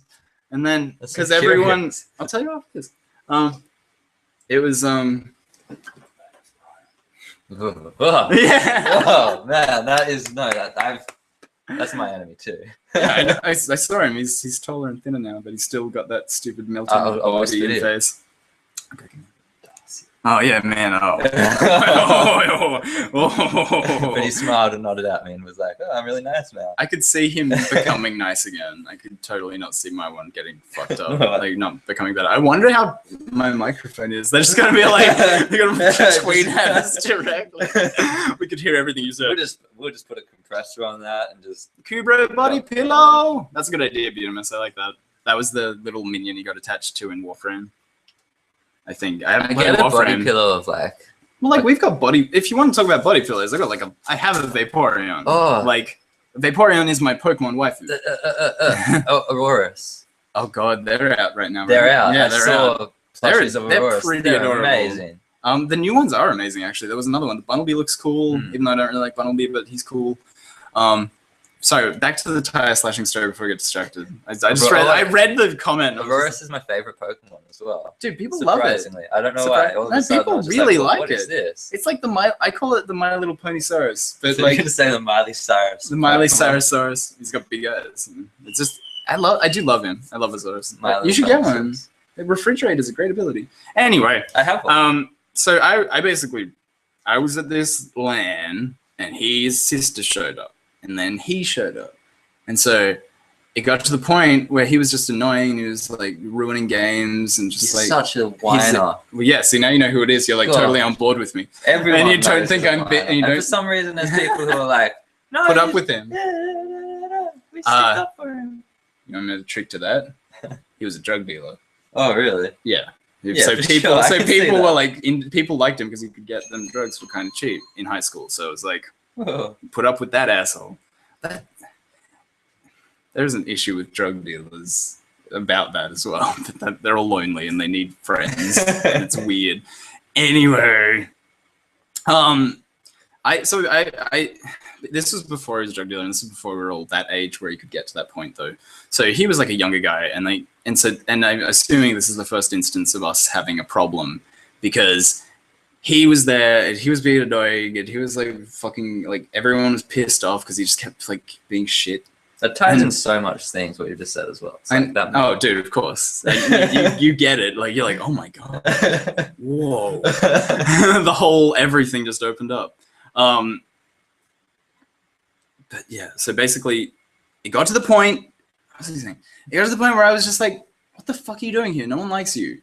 And he decided to go have a cry and like pull some guilt trip bullshit because he could throw out all this shit to everyone in the room, and then as soon as someone was like, what the fuck, and like was very real with him, because like I don't think I was pulling punches there. I'm not calling him like a fat fuck or like whatever. I could have called him. Called him names. I just said what was happening. Yeah, like, exactly. You're being annoying. Stop being annoying. It was stop like being so a cry real. baby.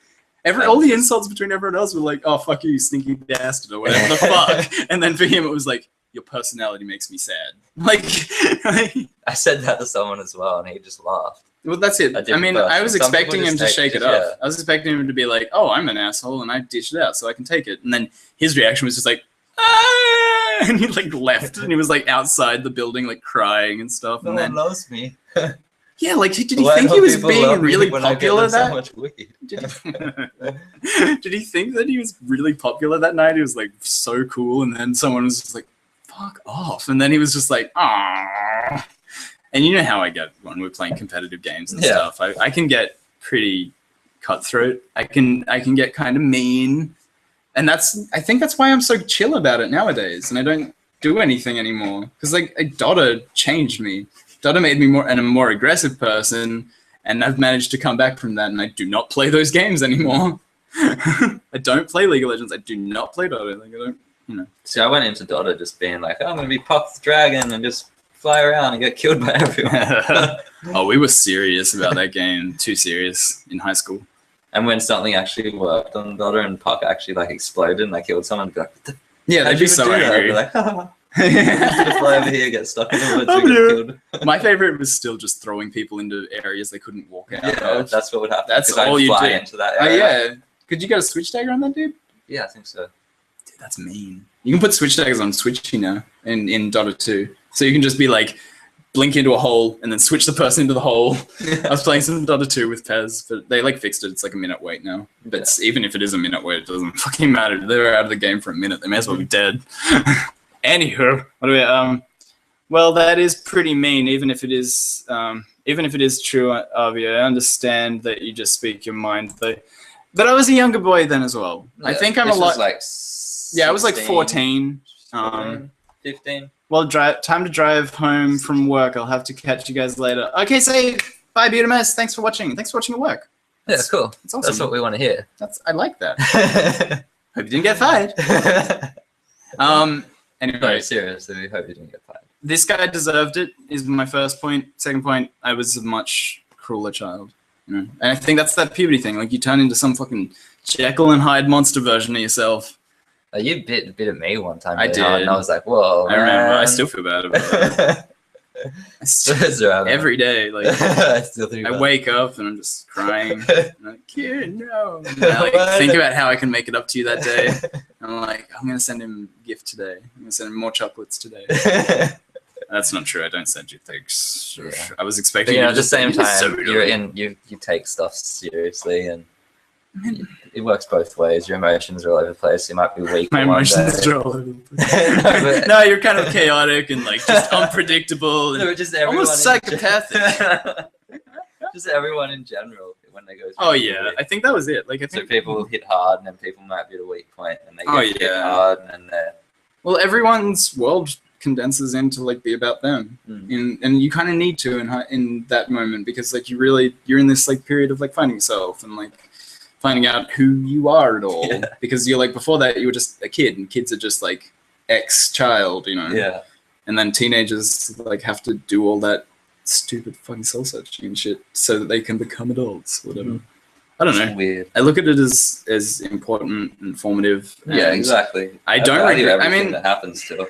There's a great TED talk called "Don't Regret," and it's about looking back and like seeing those things that you may not agree with about yourself before and things like that, but like learning from it and stuff and being like, shit happens and like you just like that's part of everything. Have we become like a life coaching for teenagers now? I mean, yes. Okay. If you're a teenager, do right. To act right. But even if you do wrong, you'll learn from what you do that's wrong. I know people that didn't, but yeah. Oh yeah, some people won't. I mean, I did. That's it for sure. Well, it's all my fault. It's my fucking fault. Oh god. Oh, Dada. How weird is it that I don't know. I see that as like a big moment where I like realized who I was and like the effect I had. Yeah. You know, you don't really think about it until. I think we're at a point where we're like really open to reflecting on ourselves as well. Yeah. We're like a good age right now where we're both sort of like can look back on that and stuff. Ah, it's so weird. And I love this is cryptic. You guys don't know what we're fucking talking about. It's like, what? Is it high school? High school? Yeah. Everyone's got those moments, so. I mean, yeah. And it really hit me that we were like older. When I sent you that message on Facebook, because I met one of our old... Yeah. I met up with one of our old friends at a thing. And I sort of said to Kieran, I was like, oh, this guy's really keen on like hanging out with us again and stuff. And then we were both sort of like, no, I don't think that's a good idea, no, and stuff. So it's like, you know, we're at a point where we're sort of like re-meeting everyone as well. People having babies? Oh, whatever. Anyway, look, thank you so much for joining us. If you got to this part, that's awesome. I'm fucking amazed. And good job, Desiree, for sticking through. Butamus, I'm sure, would have been with us anyway. Super Bryce We Tube. really went off on a crazy tangent for like 20 minutes. We got deep, man. Sometimes you got to get deep. Sometimes you got to get reflective and talk about your experience. Like, cause I don't know. I like talking to you about that stuff too, because you're like another person that like is open to talking about that stuff. Yeah. And like some people flip closed off. oh, it's so hard to talk to people sometimes. I'm like such an open person too. Like, I mean, like I guess that's what it translated to. In high school, I would fucking rip into you and be like awful, but like now I'm just sort of like I'll look into things more deeply and I'll like take a more in-depth look at them, and then I'll get shitty at you and yell My at you. phone's ringing again. All right, we can go off the air. Thank you so much for joining us. We'll see you again next week probably. I'm probably gonna be fucking tired because I'll be up at 4 a.m, but that's gonna be awesome. We're gonna see how that goes. Fuck yeah. See you later. Ooh, Thanks catch for us later. Thank you. Cheers. Goodbye. Bye. Goodbye. Ciao. Goodbye. Arrivederci.